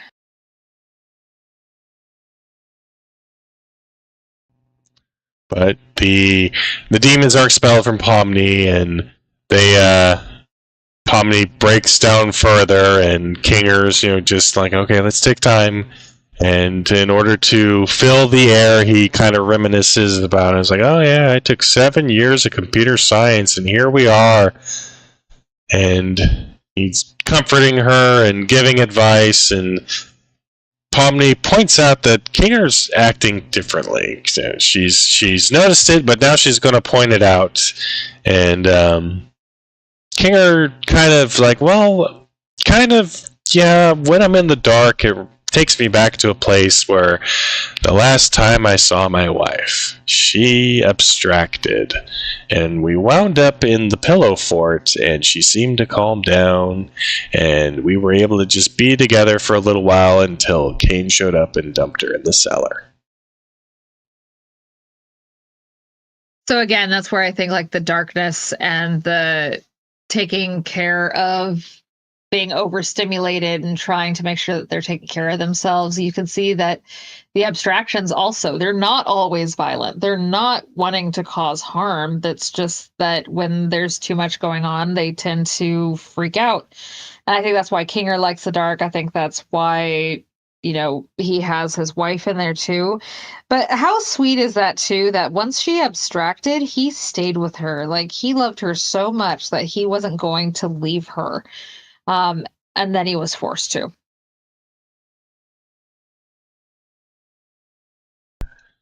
And, Pomni tries to, she tries to connect with him, and he's dispensing wisdom, and he seems to have quite a bit to offer to comfort her, because she's feeling, she's feeling like she's getting picked up, and she can handle it now. And Kinger drops a handful of things that are very cool to just keep in mind, and he remarks to her that the worst thing you can do to someone is make them feel like they're not wanted or loved. And that's why he stayed with his wife till the end. Which, how sad and loving, and seriously, that's why I love this guy. But again, it goes with this idea of purpose, having a purpose and goal of what you want. And it's like the worst thing is to not be wanted or loved. And so he's wanting to make sure that people feel like they're wanted. I feel that's like what Ragatha is doing for Pomni too, and just trying to be there for each other and realize that they need each other to survive. But even with this, Pomni's not sure she's able to continue, especially, having to hold her breath. And Kinger, he, reaches out for her, is like, you'll make it. You're very strong. And I know you'll be able to get through this. And if you hold on to me, we can get through this together.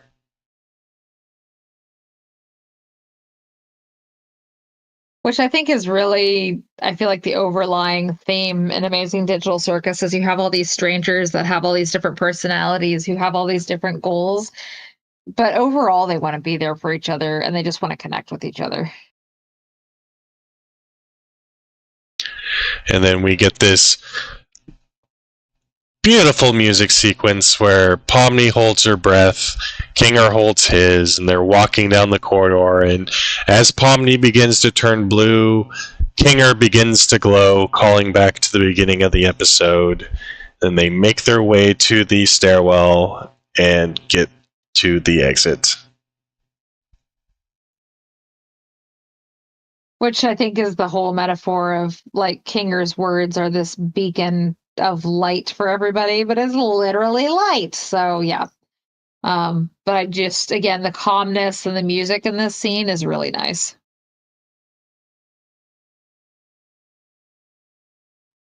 And I feel like I should point out, because apparently there was a huge furore when they were releasing the music of the Amazing Digital Circus, that the song used here was not on the soundtrack, and that's because this is a licensed piece. It's called I'm gonna butcher this, Evocazioni d'Amore. It is by Alessandro Alessandroni. Apparently, the Gooseworks was listening to the album and got the inspiration for this scene while listening to this song, so that is why it is used here. It's pretty, and I like it, and it flows very, very well. There's a lot of emotion that you can get from music, and I think it's good when theater and movies and shows and stuff actually utilize it. All right, so Pomni and Kinger climb the stairs, and they get out right next to the door that the rest of the party is waiting at. Upon their return, Pomni makes it a point to go up to Ragatha and thank her for all the support she's been trying to give, and let her know it's like, yeah, she appreciates it. Well, I think it goes back to that, the worst thing is to not be wanted or loved. And I think Pomni's recognizing how hard Ragatha is working to make her feel special. And Pomni's just been in so much shock, she hasn't said anything back. And so I think it's good that Pomni finally does go up to her and tells her how much she cares about her and how wonderful she is. But I think we should also take that as the audience of like, hey, it's never too late to tell somebody that you appreciate them for something they did or something that they said they're going to do or something they're doing. Even if you forgot to send something a week ago, still go tell that person you're thankful. And to drive that point home, Gangle's like, oh, so did you guys find my mask? And Pomni and Kinger both realize they forgot. Was not on their list of things that were important at the time. No. And then, adventure over. We come back. We see Zubul has apparently assumed the psychotherapist position. Kane is spouting something off that Zubul points out has nothing to do with what they were just talking about. And then Kane notices that the party has returned, finished their adventure, and poof, time to go back, greet them, and everyone goes their separate ways. And Pomni watches Kinger goes into his pillow fort. And I think that part, right? They all go their separate ways. They're all like, oh, the adventure's over. We're finished. But obviously, Kinger still has things going on. I think Zubul does still have things going on. Everybody has things going on. But I think there's always a stigma that people tend to have, or a preconceived notion that people tend to have about therapy and about mental health conditions. So yeah, Kinger is quote unquote crazy, but she knows that there's a lot more to him. He's not just that. And I think that that's a really important scene for her to watch him go in. And that is episode 3. That closes out, and we get the cute little music sequence of the circus walking, the night sky. And then we roll over into episode 4. Anything else you want to say about episode 3 before we move on? Like I said, 3 is my favorite, but I think it's because it's starting to show you how human these people really are. And also, I don't know, it's the beginning of 4, the end of 3, where Kane is like, oh, and this happened, and this happened, and Zubul's like, you thought I would like that? What is wrong with you? Like, we're getting more character development. I like this episode a lot. Oh, no, that's in the next episode. Okay, well then I jumped the gun again. So sorry, guys. All right, the next episode begins, and we have Ragatha is trying to show Gangle how to play softball with the help of Jax. Ragatha shows Gangle how to do a throw, and Gangle mimics it and gets cheered on by Ragatha, and so Gangle follows through, throws the ball to Jax, who then immediately hits the ball straight into Gangle's mask, knocking her over, breaking the mask. Ragatha is immediately accusing Jax of doing it on purpose, and he remarks that, no, I actually really didn't mean to do that. Well, and again, think about it, right? If you're always being accused of doing something bad, why are you going to do things that are fine and good? Jax is actually playing softball. Jax is actually wanting to be there. And then Ragatha's like, you did that on purpose. And he's just like, oh, God, okay. So I think, he does all of his things, again, to act out and take control of the situations.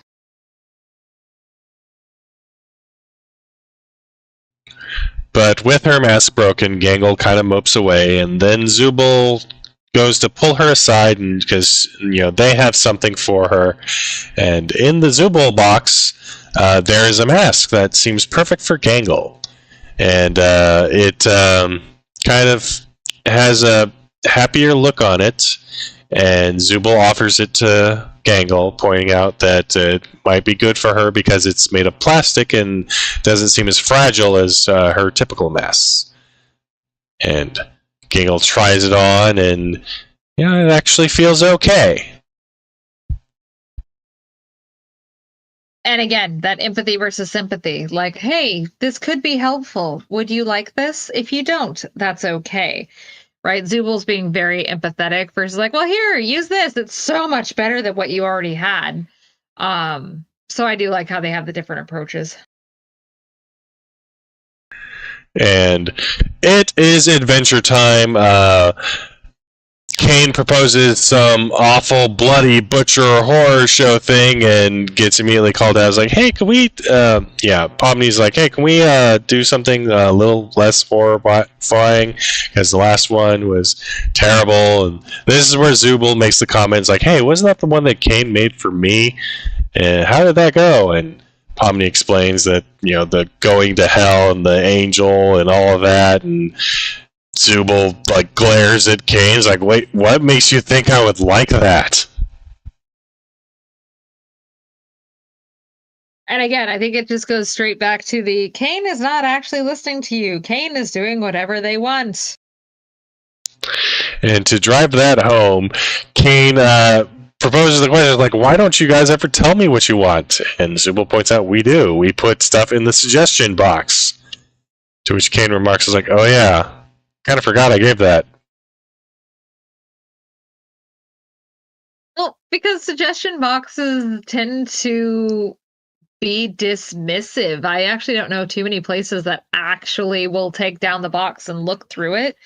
So yeah, when he's like, oh, I forgot we had that, it's because he's only put it up just so that people would leave him the hell alone.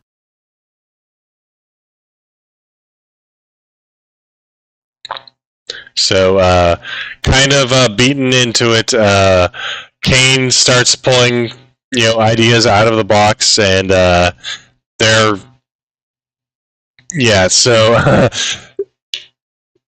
all very obviously geared towards, here, let's torture someone in specific, and these are all obviously suggestions made by Jax. And Kane, reads off a handful of them, and they're all sounding like, terrible ideas to her. So Gangle's like, hey, how about a normal adventure? And Gangle says, how about a normal adventure? And to which Kane shoots back. It's like, well, I don't know what's normal. It's like, God, someone shoots out the idea of fast food. Was it Gangle or was it Kane? I can't remember. I'm sorry. I want to say it's Gangle who does it.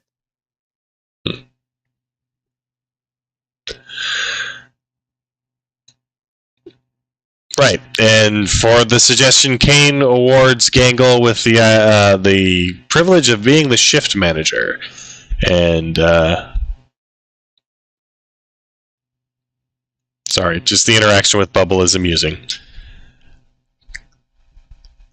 But well, and just the chaos sometimes that happens between Bubble and Kane, like it's just like their dynamic. They're like, yeah, this is completely normal. Plug that hole. That. Right? Like, they're not. They're just... They think it's normal, and it's so not. However, Zubul has no interest in going on the adventure. They never had any interest in doing any of this. But Kinger offers up his spot. He's like, oh, I'll stay behind so Zubul can go. To which Zubul points out that is not how that works. And Kane is like, no, that is exactly how that's going to work. And I feel like it's this... Usually I would feel like it's a level of reverse psychology, right? Like, oh, I'm going to make you think that this is actually what you want, but you don't actually think that, but it's what I want. I don't think Kinger did that on purpose. I think he legitimately was trying to be nice, and it just backfired for poor Zubul.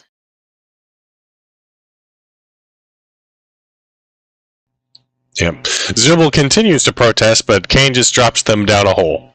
And then we shoot to the normal day of work at the fast food chain Spudsies.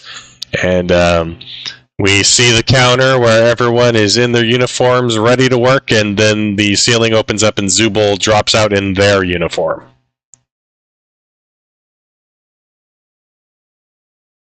And again, I think it's really interesting how Zubul just almost jumps right into it. Like, she's so comfortable. Like, yep, this is all that I survey. This is my domain. And going off of Renee's notes, she felt it important to point out that the temperatures are all in Celsius, as Gangle goes around and activates all the machines to get everyone ready for the shift. Well, the only reason why I pointed it out is it's like, okay, so is this, are they in Canada? Are they in a different place? Is Celsius just what they were programmed to do? I don't know. But found it interesting. Well, I lost it, but I think there was a little bit of trivia that actually points out that there's a delivery truck later on that has a specific style of license plate that's from Romania. It's like, oh, that's an interesting pull. That is bizarre. That would not be my first guess.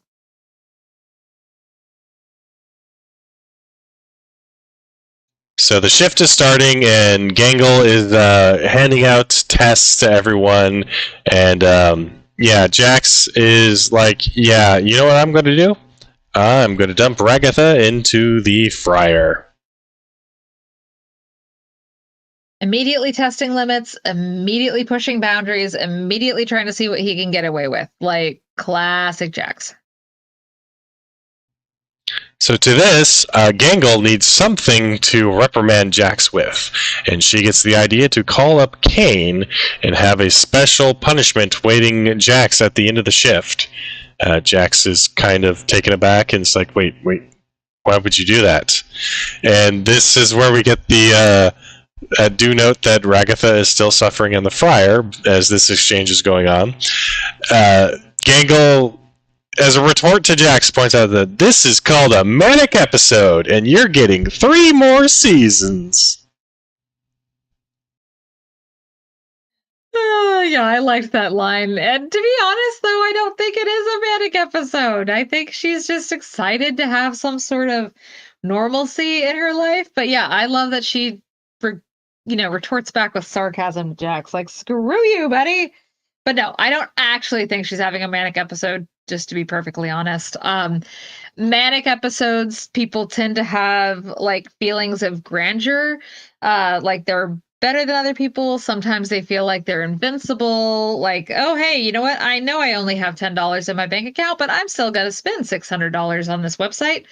Lots of behaviors like that, some irritability and anger for some people. So no, I don't think it's a manic episode. I think her being happy and energetic and all this stuff is because she's hopeful, because we see other stuff later in the episode. These examples you're giving are reminding me of some of the things you've told me from work. I mean, yeah. And again, PHI people, like, confidentiality in therapy is very important. Nox knows nobody's names. Nox knows no identifying information, but I could talk about like, oh my gosh. This client just told me that they spent their entire paycheck on Temu and they really don't see anything wrong with it. Like, okay, I think we're having an episode of some sort. But anyway, as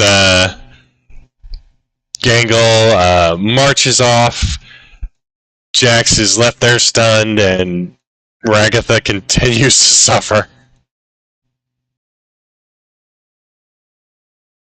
See, poor Ragatha. She's trying to be so helpful for you guys and push you through, and nobody can get her out of the damn fryer. Like, y'all suck.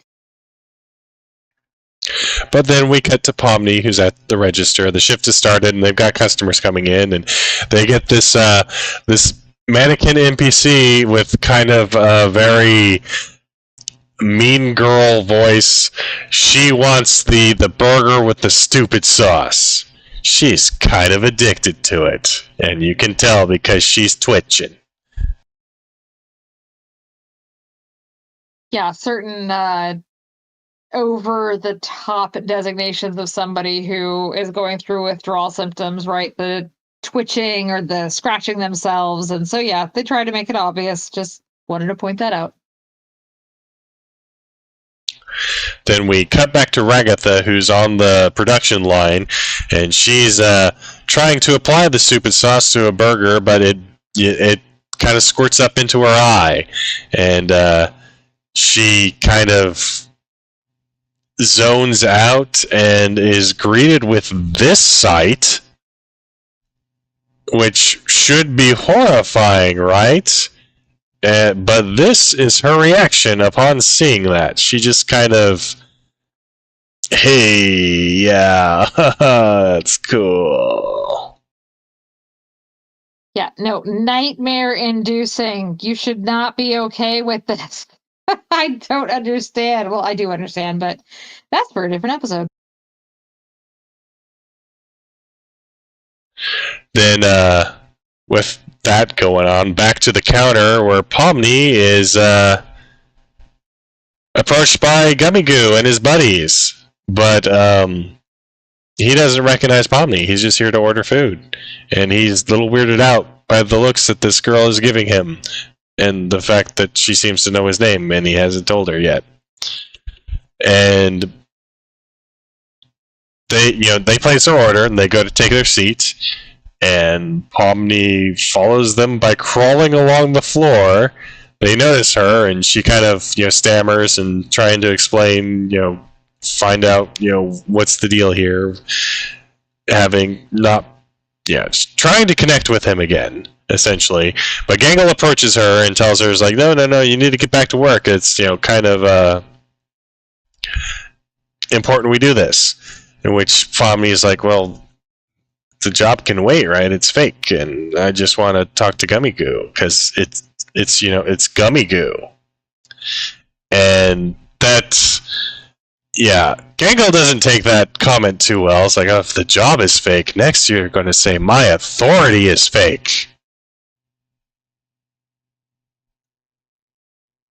Well, because again, I think that Gangle wanted to have this adventure, that's the word, because she felt like it was going back to a sense of normalcy for her. So for Pomni to challenge it, it's not just Pomni challenging the adventure, it really is challenging the effort that Gangle has put into this, and then she's losing a lot more than that.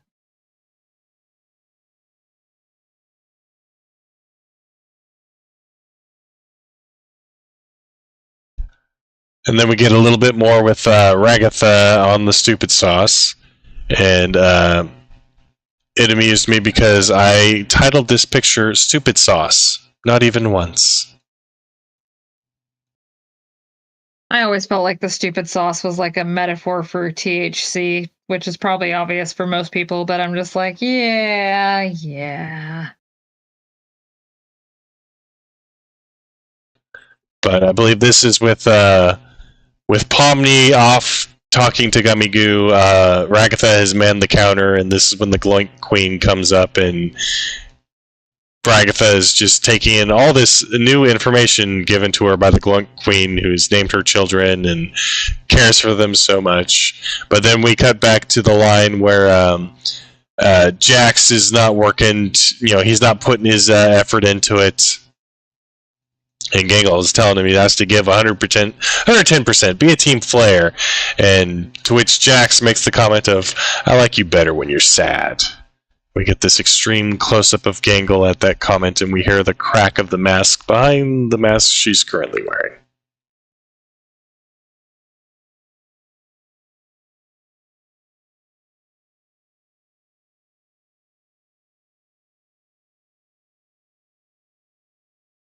I'm so sorry, guys. I'm very, very tired. It's been a long day. But yeah, I think that the mask breaking is her, it's like, no, I was trying to do this so that people could be happy and that so that I could feel like this is back to normal. But Jax is pushing her and Jax isn't letting her have this escapist reality.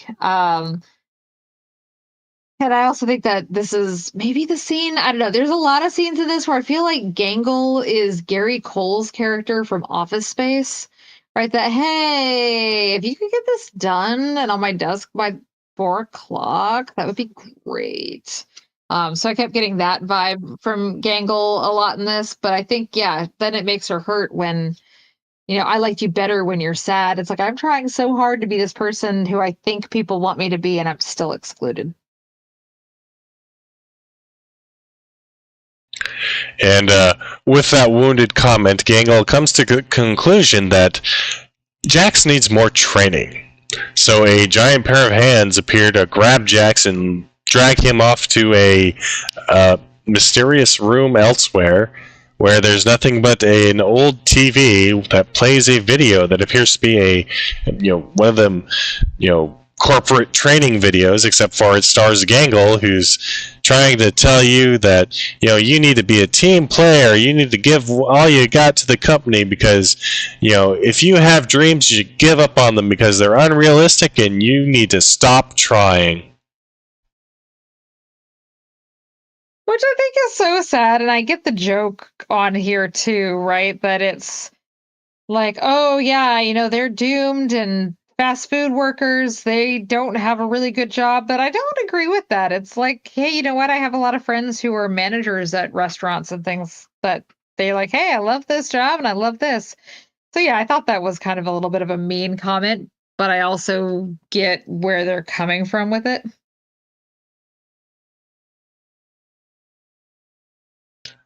So then the video quickly becomes this kind of sensory overload kind of.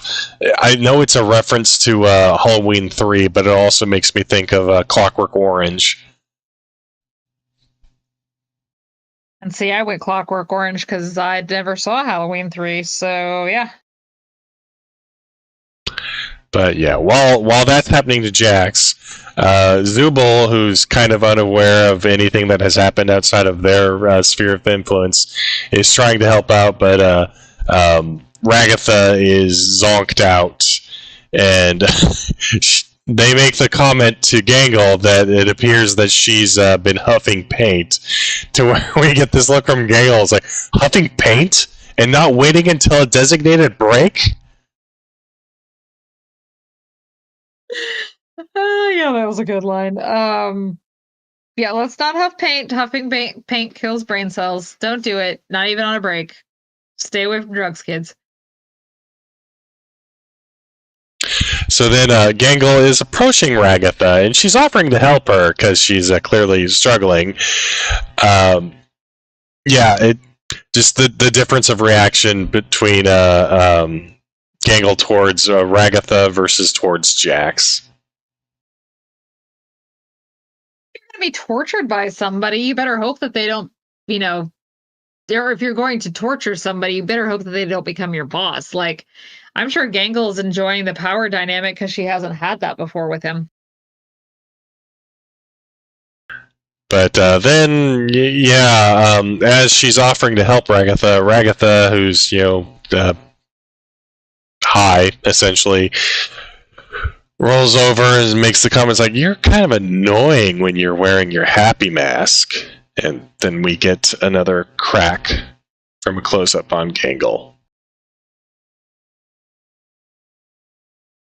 And I think that that's kind of the interesting thing about Gangle, right? Is we hear the cracking, we hear the snapping, so we know that that was like a little, jab, that really hurts. But, Gangle is literally masking. And if you don't know what the term masking is, it's usually when you put up some sort of front attitude-wise or something like that, where you're pretending to be something or have an emotion that you don't necessarily have, but you're trying to put it out there because you think it's what's expected of you.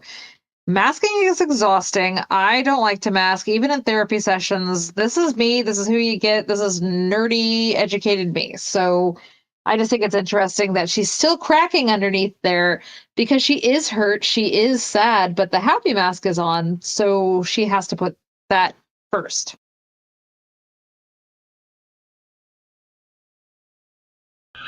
And then Jax is released back into the world, steps out and looks at the clock, and it doesn't appear to have progressed much, so he, comments that the clock must be broken.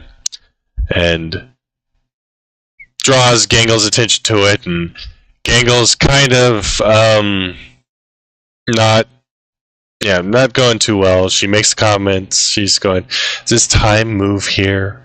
Will we ever go home? Will we ever achieve our dreams? How much time has passed?" And so this is a reference to The Lighthouse, and I have not seen that movie. So yeah, this is completely lost on me. But then, Gangle's watch beeps. She looks at it and is like, "Oh wait, yeah, the clock is broken." Yeah, I did not like The Lighthouse, and I actually really like Robert Eggers stuff. So yeah, no, I didn't get that either because I hated that movie.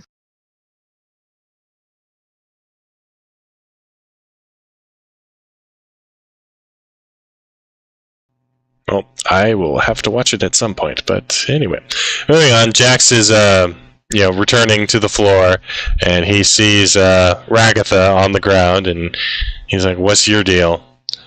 And she's kind of musing to herself. She's going, "Hey, Jax, I hate you, but I don't want you to hate me. Is that weird?" People pleasing, seeing it again, seeing it like, yeah, she wants everybody to like her. And I think that that's the thing with people pleasing is you want everyone to like you and to, I don't want to say want to be you. That's a bit of an exaggeration, but you want them to approve of you because otherwise you're a failure if they don't. And I tell clients all the time, I am a recovering people pleaser. I had so many people pleasing tendencies. And then when I turned a certain age, I was like, these people don't pay my rent. They don't pay my bills. Why the heck do I care? Screw that. And then I was good. But that's not normal for people. A lot of people struggle with this their entire lives that, hey, I don't want anybody to hate me, but man, those 5 people over there suck. All right. Then we move on, and we get a shot of outside. We see Gangle exit the door to step outside. She removes her mask, and then she turns and just screams into her hands. It's muffled screaming, but, it's obviously screaming. And then she turns and realizes she wasn't alone. And I think that that's the really scary part for people who mask is when they do take off the mask, they don't know what other people are going to do to respond. And so in this situation, she went in the back where she could be alone, nobody would judge her, and boom, there's Pomni. And it's like, okay, well, how is she going to react to this? Is she going to be understanding? Is she going to judge me? Is she going to go talk to everybody about me? So I did think that that was, again, literal masking and how she's handling it. Yeah, so Pomni kind of, after a moment, shoots back just casual, "You good?" To which Gangle slinks to the ground and points out, as like, by this point, her comedy mask is usually broken. And that kind of implies to me that she's used to not having to pretend for as long, but since the happy mask has lasted, she's forcing herself to, and yeah. Masking is exhausting. I don't even know, unless you've actually done it before, where you've tried to pretend to be something you're not. Again, someone, an emotion, feeling. It's just trying to keep that front up is just so tiring. So, I mean, I have clients who do tell me that they're just emotionally drained because they've been masking all day and they had to just sustain it. So I can see where she's upset about that. So Pomni takes a seat, opposite the door, and is like trying to reach out to her. Is like, so do you have anyone you could talk to? Any friends that you can vent or just confide in? But Gangle's had enough of a break. Puts the mask back on. It's like, all right, time to get back to work. And I think a lot of people cope with the masking part. This might sound weird when I talk about how exhausting masking is. They cope with masking by continuing to mask that they're okay. Right. And it's like, I go to work all day and we actually just had this happen with a friend, right? Like they were at work all day, they work customer service.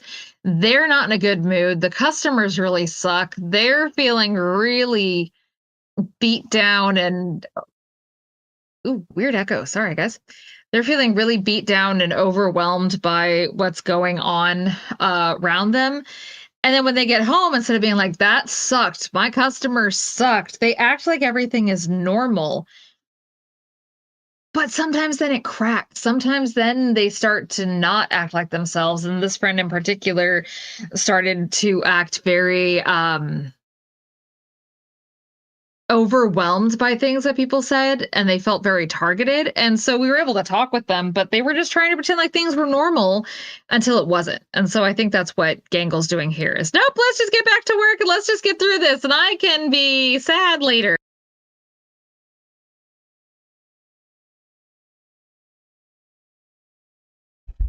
All right.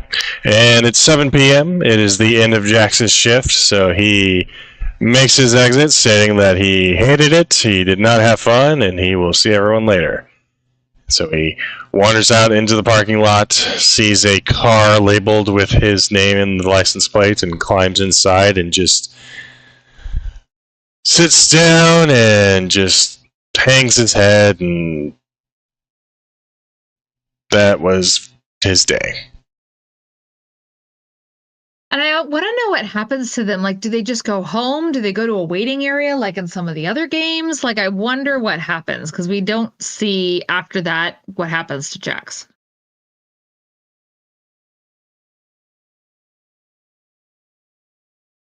But then we cut back to the shop. Zubul approaches Gangle about Ragatha's condition, offering to give her a ride home. Zubul's going to hang around till the end of Ragatha's shift and help out. So we get this Gangle standing here looking like that, and then this kind of quick, high-speed montage of Zubul, Ragatha, and Pomni cleaning the place up. And then Gangle goes out and she's looking around to see, the place, and Pomni pops up and offers to close for her. Gangle's, kind of like, oh, what, really? Pomni's like, yeah, you can head out. I'll close for you. And Gangle clocks out, and Pomni gives her some encouraging thumbs up, and Gangle goes outside and deep breath, takes the mask off, and just hurls it into the distance.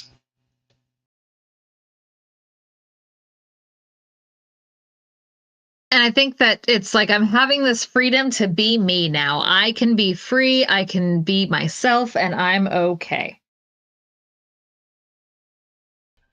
And she feels elated. She's going out. She's, has this like epic kind of gonna, be me. Got this swelling music. We got this dramatic lighting. She pauses under a street light. She's just feeling the warmth.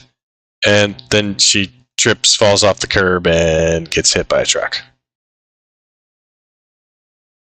And I think that, I don't know, I look at it as probably this deeper metaphor than it really is. But I remember when I was doing training for something, there was a guy with Social Security who was training us, and he was talking about, as soon as you can retire, do it. You don't want to wait too long to be yourself and to do what you want to do. You want to get out there as soon as possible. Well, he didn't follow his own advice. He finally was going to retire and then died of lung cancer 4 months before his retirement. And so I think about this where she was like, okay, yes, I'm free. I'm going to be okay. And then she gets hit by a semi. It's like, okay, you worked hard. You did all of this stuff, but were you ever really able to be yourself and enjoy life?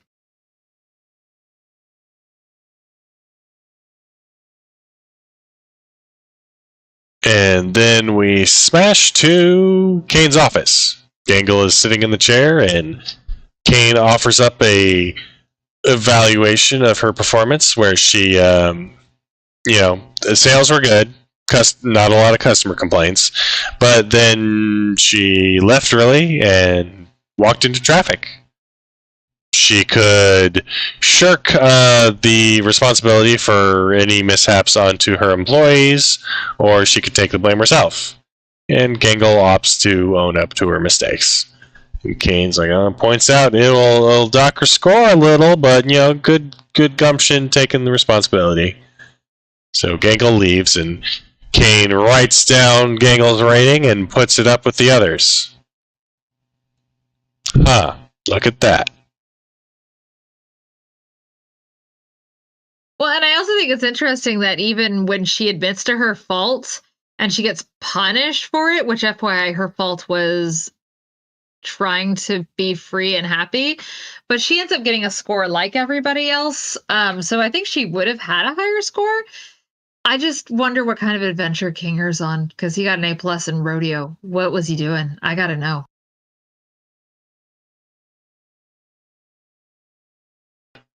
And Kane congratulates himself on perfectly executing the normal adventure, and promptly glitches out.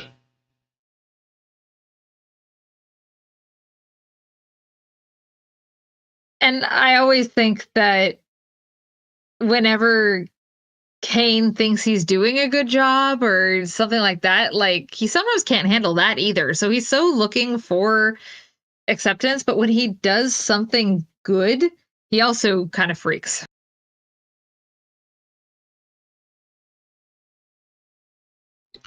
Back at the circus, the adventure is over, and everyone's kind of gone their ways, and Gangle is sitting by herself, doodling, and kind of doesn't feel like anyone wants to be around her right now. And Zubul, asks, how she's feeling, and Gangles actually kind of regrets that the happy mask didn't work, and Zubul points out that it's like, oh well, so it didn't work. So what? We'll find something that does. We'll just keep trying. And again, that whole thing from the third episode that we heard from the first episode with to be unwanted or unloved is one of the worst things that can happen. So Zubul is like, hey, no, I care about you. You're my friend. I want you to be happy. This was good. And I want you to know it was good. And I think sometimes Nox knows this about me. I try to make it a point, like when we go to restaurants and stuff, like if we receive exceptional service, I'll ask to talk to the manager and tell them that somebody did good. Now, that doesn't happen a lot, right? Like, I think, hey, is your manager in? Oh God, this lady's going to complain on me. What did I do? So I think it is really important, just us as people, recognize when, hey, you did a good job, even if it's not over the top. I think people need it sometimes.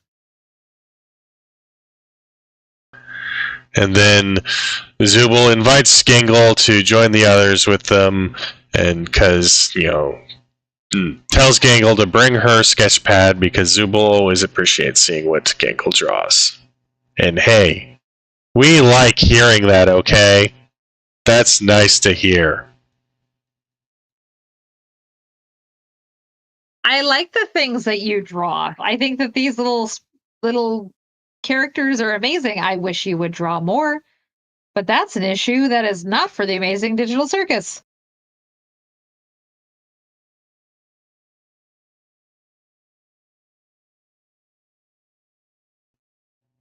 But that was episode 4. It closes out there. That's easily my favorite episode. I love Gangle. I love the what she's putting herself through, and just laying on the sarcasm, and I just love it.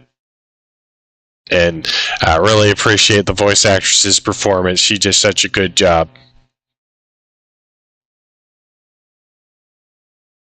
No, I think actually everybody does a good job feeding off of each other on this. And yeah, no, I just think it's one of those things where and a whole ensemble, a good script, good voice acting, good repartee. Like, no, all of it's good. I actually really do enjoy this show.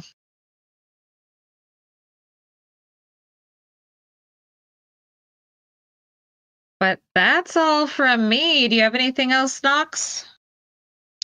Well, that didn't run too much longer than normal, did it? That was the first 4 episodes of the Amazing Digital Circus. The plan is to come back next week with the next 4. And then I think, if I got this correct, we saw the movie, or we saw the finale in the theater, and it was great. We loved it. I got a sticker.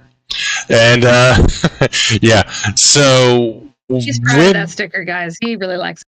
It's cool. It's a fan sticker that someone left behind, and it's like, yeah, I appreciate it. And it's weird how you don't have any of your artwork on your Twitter, but whatever. Anyway, the plan is that next week is the 5 through 8, and the week after that we'll do the finale, and hopefully Sorry, it's late and I can't think too well, but that will be coming out after the finale is available to watch on YouTube. I think that plays out correctly. So that'll mean everyone will have seen it, and we won't be spoiling it for anyone if anyone happens to stop by and watch the finale evaluation by us. Yeah, if I remember right, the finale will be on YouTube this Friday. I think it was the 19th. But yeah, we will make sure not to spoil until it is on YouTube and people have had a chance to see it. But yeah, unfortunately, if you didn't see it in the theaters, I think you've missed your chance. I think it was only that one weekend, so yeah. But congratulations to Gooseworks and everyone else who's made the Amazing Digital Circuits happen. You knocked it out of the park. You've made history. You've got a independent animation making millions in the movie theaters. Congratulations, guys. That was great. It's a shame the treatment of Gooseworks online recently, but I hope she feels content and validated, and I hope she makes more awesome stuff in the future.